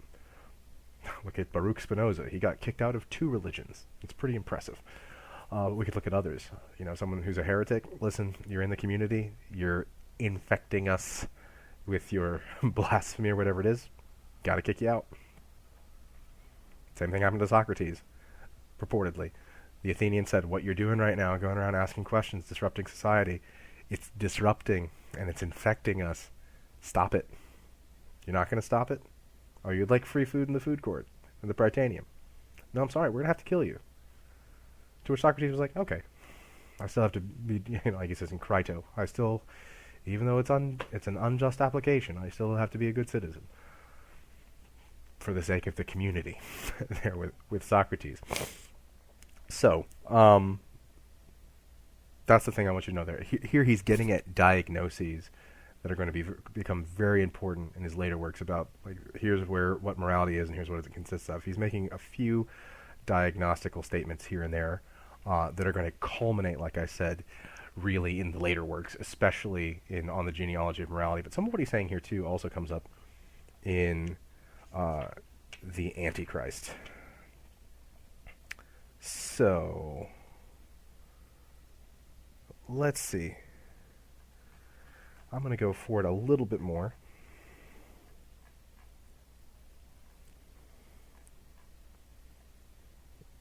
I'm going to go to, let me look at a little bit of this, where he's talking about science. Future of science. This is on page 182. He says this. In science here, we're not just talking about people wearing, people in lab coats, but knowledge, okay? Wissenschaft. Let's see what he says here, and then I think I want to go on to looking at a little bit of what he says on the next page about dance. I want to look at his critique of socialism, and then a few of his epigrams. He says this: to the man who works and searches in it, science gives much pleasure. To the man who learns it, results very little. Learns its results very little. So to do science feels great, but to just learn about science, what good does that do you? Again, Nietzsche has this very, I don't want to call it pragmatist, but we'll say pragmaticist view of knowledge. If you learn something and it helps you, it's awesome. If you're going to use that knowledge, it's great. If you're not going to use it, why bother? I'm sure you thought this way about some math classes when you were younger. You might even think about this class right now.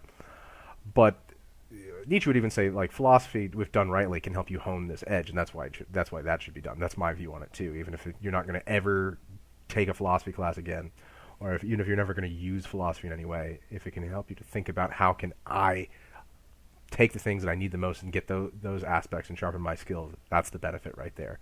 And here's about science. Like, listen, if you know various scientific facts and it's not doing anything for you, or you just happen to know it, like right off the top of my head, I can tell you, I know the stars in Orion's belt: Alnitak, Alnahan, and Mintaka.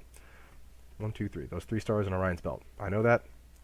And what good is that knowledge doing me? But it's not like I can go out and do trivia somewhere right now. It's not, and that question might not come up. Like, what good is that knowledge doing me right now if it's just sitting there? It's like buying books and just sticking them on a shelf that are just taking up space, that are of no particular value. It's not like you're going to resell them one day. They're just sitting there taking up space on the shelf. Not great, no matter how happy you think about it. But since all important scientific truths must have... I thought there was no truth. I thought those were just illusions. Just take them for granted here, all right? Or just let it slide for now.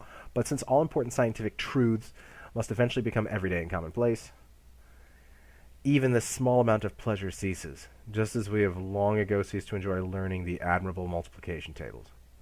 Like, once everybody knows how to do something, it seems less fun.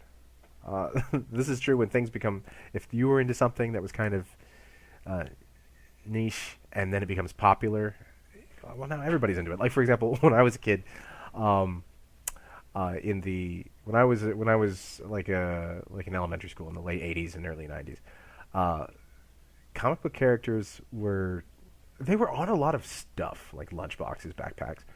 Not as much as they are today, but they were not considered cool in any way. Like, it was not something that people celebrated. Like, if you were into comic books or Star Wars or science fiction, like, you were a nerd and someone was going to bully you and beat you up. I could say that from experience. Where, like, at kindergarten, I had a Batman backpack that it got ripped in half like a month into kindergarten because Batman's stupid. I'm sure people still do. I'm sure bullying still happens today, and people for whatever reason. But in the last couple of decades, stuff has been kind of cool all of a sudden. Once everybody knows how to do it, it becomes less exciting. All right, you might connect with somebody in a certain way over something. That seems cool, but once everybody knows how to do it, your knowledge becomes kind of worthless. It's like, people 10 years ago were studying how to become photographers. Well, now with the modern smartphone, everybody can take excellent pictures. A lot of photographers are out of work. Because everybody can do it now. Apparently, anybody can edit a video. Anybody can put something up online. Anybody can download some software and make music. Anybody can do it. Okay, it doesn't just have to be professionals. Everybody's learning how to code now, how to program stuff. And maybe you don't, but I give it 10 years, and I think most everybody will know how to code or program something in some kind of programming language if they don't now, just because it becomes obvious. Go back in time 100 years, a couple people knew how to drive a car. Now everybody knows how to do it. It seems like a mundane activity. Well, just like there might have been, probably most of you didn't have joy in learning your multiplication tables, okay, when you were younger. But now, like, if I ask you, what's 12 times 12? 144. 10 times 10? 100. 9 times 9? 81. Like, that stuff just pops into your head kind of immediately. You don't really take any joy in it, and it's something everybody knows, even if it takes a minute. Like, there's no joy in it, even though you've got that knowledge there at the ready. There's not a joy in it. It lacks a fröhlichness, we'll say for now. Fröhlichkeit, I suppose. Now, if science produces ever less joy in itself and takes ever greater joy in casting suspicion on the comforts of metaphysics, religion, and art, then the greatest source of pleasure to which mankind owes most of its humanity is impoverished. So it seems like... Now, what does this mean? If science produces ever less joy in itself and takes ever greater joy in casting suspicion on the comforts of metaphysics, it seems like the more science progresses, the more metaphysics is out. The line of what religion has boundaries over decreases, and even art. Right? What's more important? Learning about... Why should we put money into... Why should there be like a national endowment for the arts? Why should artists get paid money when science is more important? Because that's what gets... science is what's going to let us cure cancer. You think someone painting a painting is going to help us with that? No. So it's not important. Religion. Thoughts and prayers. Is that really helping? No. Science is what's going to help. Metaphysics, speculating about reality. Is that going to help us? No. Science is going to help us. It seems like Part of the fun in science, even if it's not fun, is taking the comforts of these away. Like, the more we learn in science, it seems like the less comfortable life gets. Yeah, we've got more amenities. Okay, we've got more stuff today in the United States. We've got more stuff today than kings had 500 years ago. Kings and queens. Okay, royalty. Like, we've got it made. But we're much more depressed as a people. Why? Because the comforts of metaphysics, religion, and art have diminished significantly. They no longer console us in the same way. And even Nietzsche says that these are great sources of pleasure to which mankind owes its whole humanity. That's impoverished. What are we going to do then? Therefore, a higher culture must give man dimension, a double brain, two brain chambers, as it were, one to experience science and one to experience non-science. Lying next to one another, without confusion, separable, self-contained, our health demands this. In the one domain lies the source of strength, and in the other, the regulator. Illusions, biases, passions must give heat, and with the help of scientific knowledge, the pernicious and dangerous consequences of overheating must be prevented. If this demand made by higher culture is not satisfied, we can almost certainly predict the future course of human development. Interest in truth will cease. The less it gives pleasure, illusion, error, and fantasies, because they are linked with pleasure, will reconquer their former territory step by step. The ruin of the sciences and relapse into barbarism follow next. What's he saying here? Well, one, if you over-imbue science, like, first of all, there has to be a place for science and doing science, but then it has to be supplemented with the arts.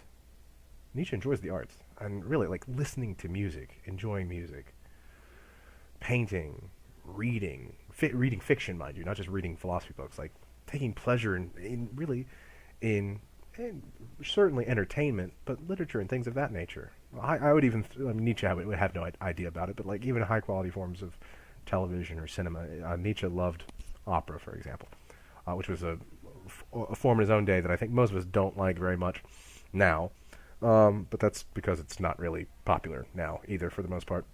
We have our own forms of entertainment. I think a lot of television today is some of the best storytelling that's ever been done.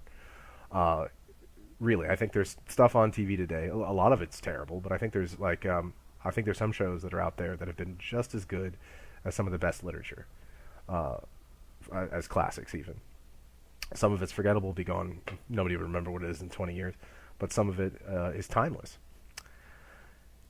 Nietzsche's telling us you got to keep these two things together. There has to be a place for art, and there has to be a place for knowledge and science. Because if you overdo the science too much, people are going to lose that rest and leisure and life that comes from art and the arts.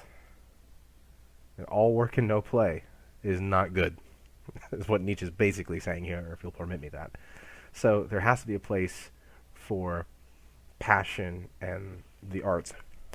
And that's why he says what's going to happen. Like, if you go the STEM route, there's only science, technology, engineering, mathematics. If you go that, it's going, and you have, like, you're basically going to have an artistic defect or deficit, where that is going to end up being compensated for. The pendulum will swing back the other way eventually, and people will want to be full bohemian and want nothing to do with science and knowledge, and none of that stuff matters. We see this happen sometimes throughout history. To show you an analog, at least in Europe, at the beginning of the Protestant Reformations, after Luther, Calvin, and after the initial Reformations, there then became what were called Scholastic Movements. So you had movements, like, let's say in the Reformed tradition, you had someone like Francis Turretin, who I believe was Northern Italian but Reformed, so part of the Calvinist tradition. He was a scholastic, which meant that much of the way he described the Christian religion was very formal. It was notitional. Like, here are the Orthodox, even the name of his primary work is the Institutes of Elenctic Theology. Elenctic meaning, it's kind of like polemic, like, here are the things that you need to know. Okay? Even Philip Melanchthon's Loci Communes, his big book on Lutheranism. He was a Lutheran I guess I'll say proto-scholastic, but that work is much more scholastic in nature, talking about here are the points that you need to know. These are it's notitional. That is, it's all about here are the things that you need to know, and here's knowledge. But then, after these scholastic movements occurred, there was then a movement to get rid of, that's too much thinking, and there's not enough feeling, all right? There's too much reals, not enough feels. And the Scholastic Reformation is immediately followed by what's called the Pietist movement, where Pietists were people that, no, it's not about what you think, it's not about what creeds or that you follow. Even within these specific Christian traditions, the Reformed Lutheran traditions, Pietism was more about, do you pray? They were much more mystical, and let's not get involved too much in the what's orthodox and what's not. Like, it's there, but the emphasis, it overcompensated for it. You also see this happen with the Aufklärung, or the Enlightenment. What's the what did Kant say that the Enlightenment was? It is mankind's ascendancy from his self-imposed minority. We've got brains now, right? We're not children anymore. We think for ourselves. Everything was about thinking, like how our minds are the ultimate, or just the ultimate, not machine, but really what our mind can do is what's ultimate. Rationalism wins, okay, in conjunction with empiricism. Immediately followed by Romanticism as a movement. Okay, and they overlap. There's not like one thing happened and then the next thing happened, but Romanticism was in many ways responding to the Enlightenment. Okay, where everything was about, again, now with the Romanticism, feels over reals. Okay, it's more about our passions. So whether you're reading the poetry of the time or even some of the philosophy of the time, political writings, what our feelings are important too. Yeah, we've got great minds, but that's not, humanity is also about passion as well. Nietzsche's telling us this too. Like, you can't just, it's got to be, you have to have a mixture here and a balance between the pursuit of knowledge and seeking after reality and enjoyment and pleasure and the arts and creativity. And honestly, I think a lot of modern education, we see that like in Dewey, like following John Dewey's thought. We see a lot of this. Like we have balance time. Like there's a time for we want children to be, thinking. Here's the thing. Here's the things that you have to memorize for the test. But we also want them to be expressive. That's why we have art classes for children. That's why we have music classes. That's meant to be. That's why you had those things when you were younger, because they were meant to be a balance. So that's, at least at this point, that's what he's saying. There has to be a balance in the future, or one thing's going to end up overcompensating for the other, and you're going to end up throwing things out of equilibrium. Now, I want to look at this. Speaking of the notion of talking about the artistic, which I don't think people value this in Nietzsche enough, personally. Consider how next, now I'm on 183, he talks about the analogy of a dance. Consider what he says here. Today we should consider the decisive sign of great culture as someone possesses the strength and flexibility to pursue knowledge purely and rigorously, and at other times to give poetry, religion, and metaphysics a handicap, as it were, and appreciate their power and beauty. Wait, did Nietzsche just say religion has a beauty? Some things from it. Yeah. Which is probably not what you thought about Nietzsche. He especially does not like institutional Christianity. That will come up very clearly in the Antichrist. But there's still beauty there. You can be, Nietzsche's even telling you, you can be a complete non-Christian and look at, say, a painting, or let's say a statue, let's say the Pietà, where Mary, the mother of Jesus, there's a sculpture of Mary, the mother of Jesus, holding the body of Jesus after being brought down from the cross. You can still be the most militant anti-Christian atheist in the world and still see beauty in that. That's what Nietzsche's telling you. You can look at the Pietà and go, that there's agony, there's grief in that, and it's beautiful. And if you can't see it, if you go, if you sound like I don't know, like Squidward, oh, come on, you can't appreciate the beauty that's there, something's wrong with you. But you need to appreciate those things. So what it ends up being like, as it were, a position of this sort, he says, between two such different claims is very difficult. This is not easy. It's not easy to do this thing where we're going to be after knowledge, but we appreciate beauty. To me, this is part of what it means for me to be a philosopher today too, is to pursue knowledge. But even when you don't like something, you disagree with it. When it comes to arts, to see the beauty in something, even if not something that you subscribe to. So how does he describe this? He says, well, he goes on, for science urges the absolute dominion of this method, and if it's not granted, there exists the other danger of a feeble vacillation between different impulses. Oh no, I feel this way, now I gotta go this way. Meanwhile, to open up a view to the solution of this difficulty by means of analogy at least, one might remember dancing is not the same thing as staggering wearily back and forth between different impulses. High culture will resemble a daring dance, thus requiring, as we said, much strength and flexibility. Now, I'm sure Nietzsche in his own day, when he thinks of a dance, might be thinking of a waltz or a ballet or even something like that, but dancing is something that looks very simple. In a certain sense, you're just moving around. I'm moving around right now. What I'm doing is not dancing. Dancing takes precision to be able to move around in a particular kind of way, and it takes practice to be able to do it right. And it's not simply, when someone's dancing, it's not just a complete random, now they're going this way, now they're going this way, now they're going this way, now they're going this way. It's something that's well honed. And so high culture, he says, in the future, high culture will resemble a daring dance, thus requiring, as we said, much strength and flexibility. Just like the best dancer is going to be nimble. Sometimes we talk about like a ballerina in a diminutive way, like a ballerina is weak. Watch them walk on their toes, not on their tiptoes, like you might do where your toes are bent, but on the very tips of their toes. That's not weakness. That is a very special kind of strength, and be able to move that way agilely. It's strength and flexibility. That's what it takes to be a dancer. And in the same way, to be nimble in our movements physically as a dancer, we need to be nimble in our movements of thought to be able to pursue knowledge, but also to be able to get around and appreciate beauty and art and poetry. You should be able to pursue knowledge and then sit down and enjoy yourself. Not to get lost, not to numb yourself, because that's a problem that he'll address later on. You don't want to get involved in narcotics. Nietzsche does not like them. But to enjoy it and to appreciate it actively and passionately. That's a dance. Okay.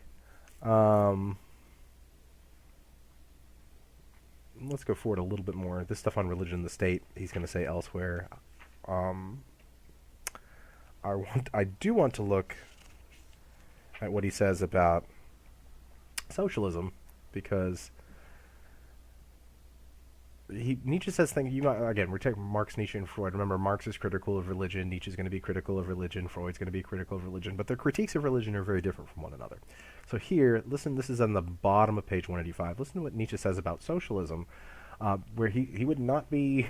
He would not be. Remember, Marx has been dead for quite some. I'm trying to remember when Marx dies off the top of my head. I want to say it's 1880. I think he's still around, but they would not have gotten along had they met, I don't think. So what does Nietzsche say about socialism? Granted, this is not communism as such. How is Nietzsche defining socialism? Just the form where everybody's going to take care of each other. Everybody shares things together, whether or not it has a state apparatus doing that or not. Listen to what he says about just the idea of everybody working together.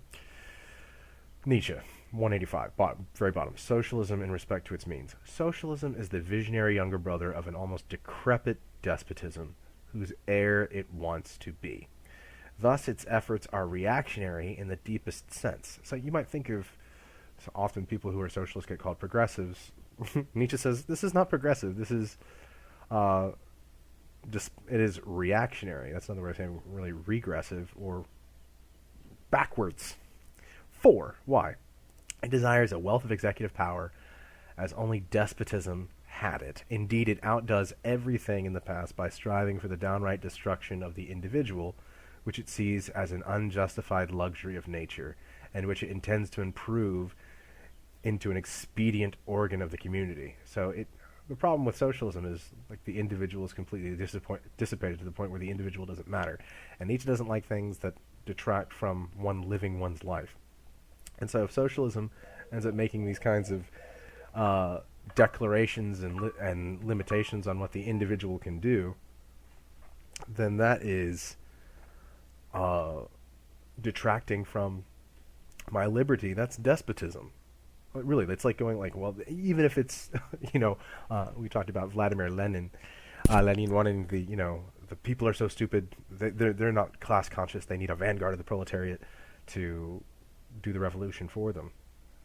So there's going to be a dictatorship. Even Marx says this in the Communist Manifesto. There will be a dictatorship of the proletariat. It's going to be not like a king, but the people, the working people, are going to rule, and it will be a dictatorship. I know that word usually connotes something unjust, but a king is a dictator. You could say Britain right now, yes, it's parliamentary.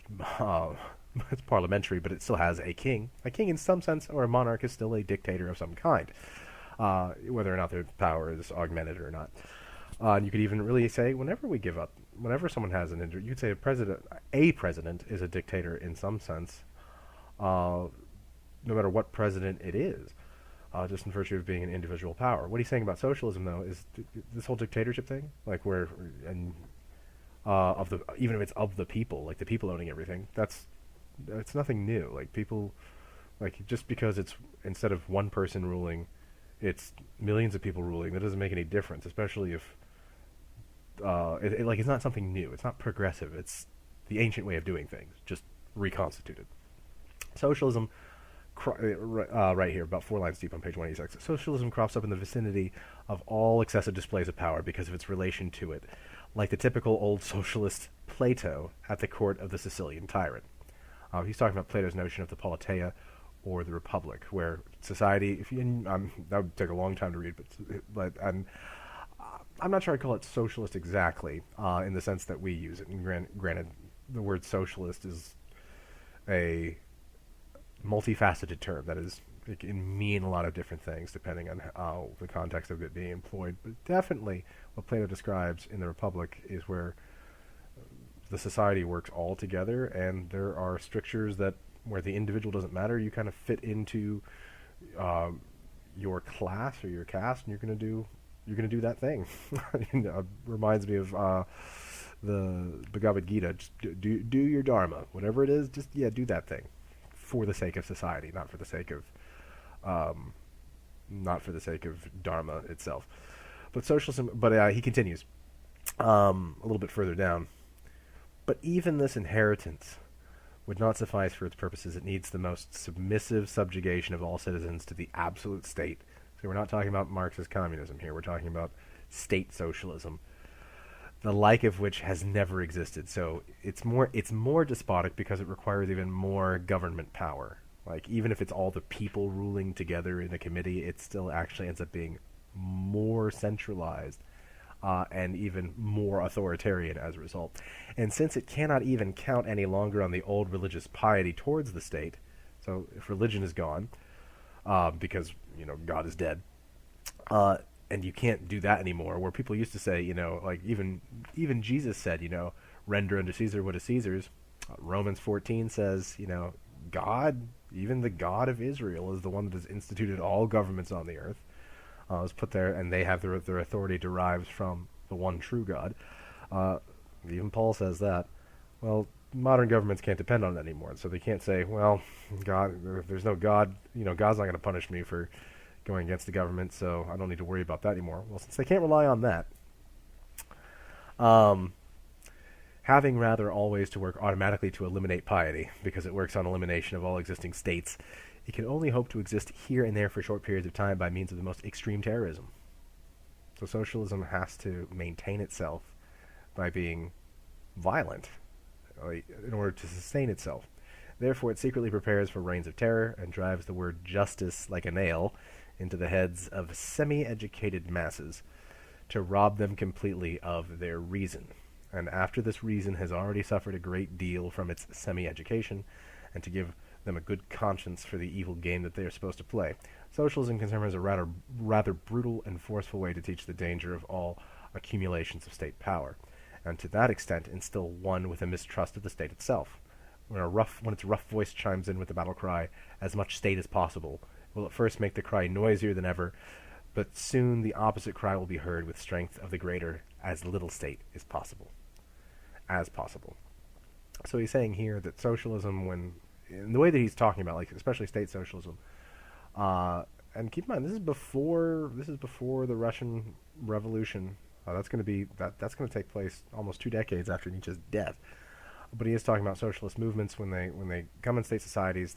He says they're going to state socialism is going to require violent means in order to defend itself, and it's also going to throw out the word justice as a nebulous term, saying, well, it's in its reappropriations of society. So that's not Marx, and that's not Marx's critique. That would put Nietzsche at odds with Marx. I think they would both agree on some criticisms of the world, and even criticisms of religion and of particular states, but Marx and Nietzsche would not see eye to eye on this. Even though sometimes they get lumped together as I think the school of suspicion is fair, but sometimes they get lumped together as these are people that hate the state and the church and things like that. Not exactly. Their views are distinct. Finally, let's take a look at page 187. One of the things that Nietzsche does is he has these portions in a lot of his books where he writes these little, sometimes he calls them epigrams, like these little, they almost look like tweets. And they're very quotable. In fact, probably if you've heard anything by Nietzsche that's a quote, you've probably heard one of these little epigrams. And these are meant to be like just these little pithy statements to think on for a moment. You can read these fairly quickly, but I think it would be a mistake to gloss over them.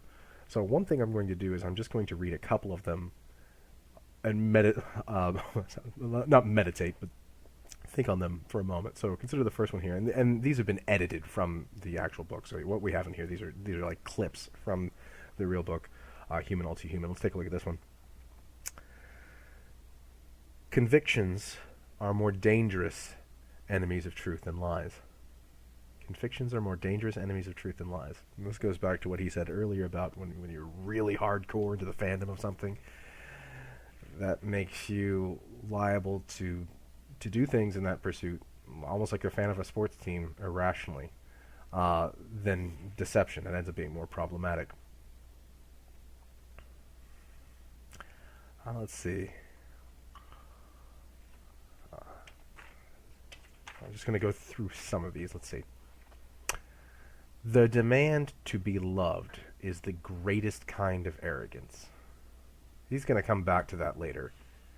I can't remember if it's in, off the top of my head, I can't remember if it's going to be in The Will to Power or something else where he talks about, love is very selfish. When we talk about, when we are in love with someone else, we want to be in a monogamous relationship. Well, you're even if it's not married, just you're mine now. You don't belong to anyone else. You're mine. And even if it is marriage, like that ring, what it means, you're my property now. No one else can touch you. Okay, they're at least they're not supposed to. And if, there's different kinds of, we can talk about polyamory or polygamy, but at least in traditional views, like love is especially romantic love, is very selfish. You're mine now, or I want you to be my Valentine. But the demand to be loved, like you will love me, I will make you love me. How more arrogant can you get than that? And think about how that's so much of the way our culture works. I like this. Okay, and some of these seem completely random, but it gets us into Nietzsche's mind. He who speaks a bit of a foreign language has more delight in it than he who speaks it well. Pleasure goes along with superficial knowledge. You're most happy with something when you know a little bit about it, and not a lot. Because what will happen is, again, this has come up a lot today, Ecclesiastes, in much wisdom there is much sorrow. The more you know about something, the more you realize that you don't know. That's part of the problem. But if you're, let's say you're learning a little bit of German for the first time, and you go, you can say like some simple sentences, like the ones that you did in like a high school foreign language class, where they're like, and what sports do you play? Oh, I play tennis, but I also play guitar. And on Tuesdays, I go to the history class and also to the library. And you? And when you can do that, whether it's Spanish, French, or German, those are like the conversational things you do. I also like apples, or something like that. When you can do a little bit of it, you feel really happy about it. But then if it becomes like a normal thing that you can just do, you don't really think about it with the same sense of, you don't have the same pride in it. Like if you speak languages masterfully, it's just, again, it's part of that Yeah, it's like those multiplication tables that we were talking about earlier. No, just got it. Yeah, and so it's whatevs. That ends up becoming our knowledge about things. So pleasure goes along with superficial knowledge. If you know how to do something a little bit, you'll actually be far happier with it than you will if you master it. That seems counterintuitive. You think the more you know, the happier you'd be. Yeah, and we can be happy with progress, but you'll never be like think of. I'm sure that, like say, professional sports players really enjoy what they do, but you'll never have the same kind of joy as say a young child. Say they're playing basketball, making a basket for the first time, even if they don't remember it as they get older. The joy that they're going to have of that experience of starting to get good initially, that will be a much more profound experience, a much more pleasurable experience than even if they become the best basketball player, football player when they get older. It won't be surpassed. Pleasure goes along with superficial knowledge. Again, counterintuitive. I like this one. The advantage of a bad memory is that several times over, one enjoys the same good things for the first time. This goes back to what he was saying on the utility and liability of history for life. If you think about it, if you could turn off your memory, you experience something for the first time again. Okay, often the experiences that we have, whether it be sometimes with food, sometimes with music, we're trying to recreate the original experience that we had when we first experienced something. Christianity is predicated on this. Think about the sacrament, or as the Baptists would call it, an ordinance of the Lord's Supper. Break the bread, drink the wine, or the grape juice. Again, if you're a Baptist, in remembrance of me. Do this in remembrance of me. When people have communion, they're trying to recall this original moment in some sense. There's different sacramentologies of exactly what's going on there that I don't want to get into, but that's the idea. Let's recreate the experience. What we're doing when we listen to music sometimes, I want to think back to how I felt the first time I heard this song. Sometimes a sense of smell. You might smell. I know this has happened to me. This might seem silly, but I get a smell that reminds me of a smell from my grandmother's house. Because apparently smell or olfaction is a sense that's very much tied to memory in some way, or at least I've heard that said.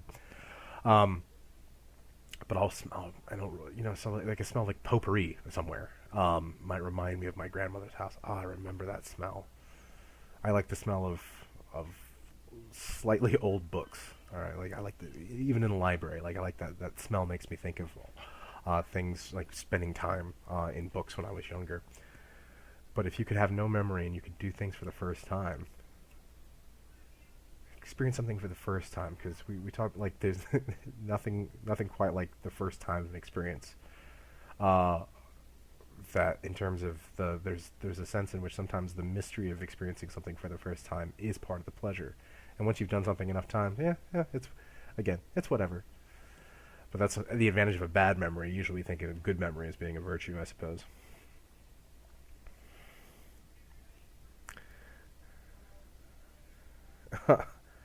Think about this. Now, this might seem against what you think of as Nietzsche, but this seems because Nietzsche often has, I think, the interpretation of being just a mean person. He says God is dead, and there should be Ubermensch, and everybody should be mean, and socialism's terrible, and the individual should do whatever he wants. Consider this here. The best way to begin each day, we're on page 189 now, the best way to begin each day well is to think upon awakening whether we could not give at least one person pleasure on this day.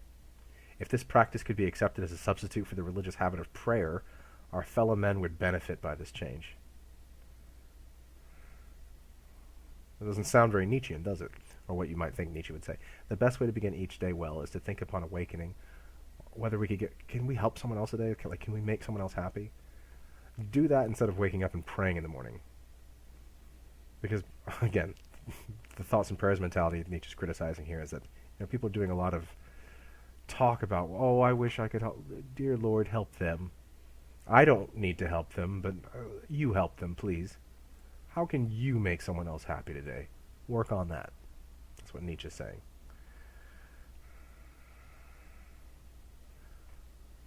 Okay. Let's see. Let's take a look at this one. Again, towards the bottom of page 189. Generally, we strive to acquire one emotional stance, one viewpoint for all life situations and events. We usually call that being a philosophical frame of mind. But rather than making oneself uniform, we may find great value from the enrichment of knowledge by listening to the soft voice of different life situations. each brings its own views with it. Thus we acknowledge and share the life of many by not treating ourselves like rigid, invariable, single individuals. Sometimes, what he's saying here is, sometimes we have that worldview, and we make it singular. As there's one way to view the world, and that's what I'm going to do, and I'm going to put everything through that function, through that machine, and everything's going to be interpreted in light of that point of view. And when you do that, sometimes the square peg is not going to fit in the circular hole. Like it cannot compute, and you're going to end up being very dissatisfied with life when you can't jam the way the world is into your preconceived notions. So Nietzsche's saying here, be open to making yourself less than uniform, being able to apply different mentalities in different situations. There doesn't have to be one overarching worldview or ideology or system that you have to impose on the world. That's one of Nietzsche's problems, is this imposition, like someone like Hegel, of imposing a system on the world. It's not going to work. You're going to be very frustrated. That's why I think of philosopher Cornel West talking about how romanticism is always going to lead to disappointment. If you have a big system and you try to put everything in it, not everything's going to fit, and you're going to end up being very upset. And that's why that kind of hyper-romanticism, you think of the romantic poets, I think of like, Percy Shelley and Byron, all being, really filled with emotion, saying this is the way the world is, it's passion, and all just unbelievably in despair. Because that's what romanticism, like, whether it be the passionate time, like everything has to be perceived in terms of passion, or the more philosophical version of romanticism, which is, systematizations, like Hegel, trying to make everything fit into a system. You find something doesn't fit, you get very frustrated. If you say this is the way the world is, and you find an anomaly, this doesn't fit into my experience, I don't know how to interpret this, we get frustrated with it. Nietzsche's saying here, just be open to interpreting different things in different situations. Be open to changing your mind.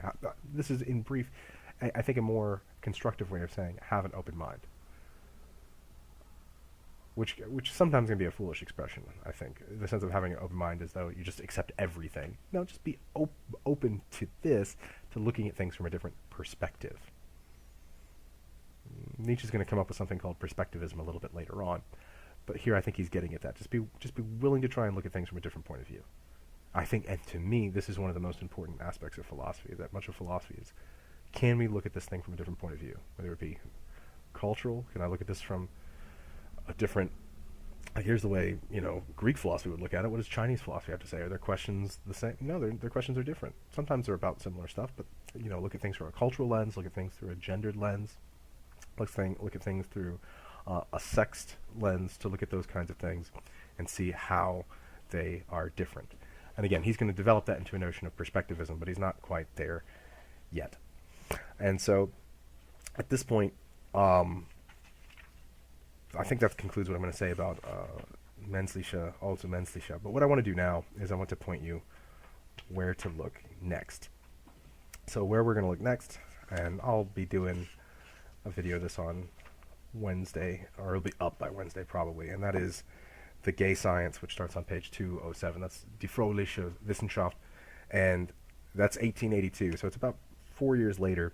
And I'd say here, like I said, I think a better translation would be like the joyous pursuit of knowledge, is the way I would translate Die Fröhliche Wissenschaft today. But I want you to take a look at that, and this one, it's also got some epigrams in there as well. The selections are pretty short, so and I'll bounce around. The epigrams start on page 225 if you want to start with those. I think some of these might be a little bit familiar to you. And then after we take a look at that one, the next thing that I'm going to do is I'm going to look at just pieces of Zarathustra. I'm not going to have you read that before, because that one's, I think, too long to go through. I'll just point to the important parts. But then after that, we're going to spend some considerable time on Jenseits von Gut und Böse, which is Beyond Good and Evil. That starts on page 311. So there on 311, we're going to slow down and start looking at Beyond Good and Evil. And if you have any questions, again, email me, thomasb@usca.edu. Hopefully the email is not down. But again, any questions, email me there, and I'll be open through other means as well. Like I said, if we need to make some time where we can do a conference, we can do that as well, and just expect more email updates from me too. All right, everybody, that's it.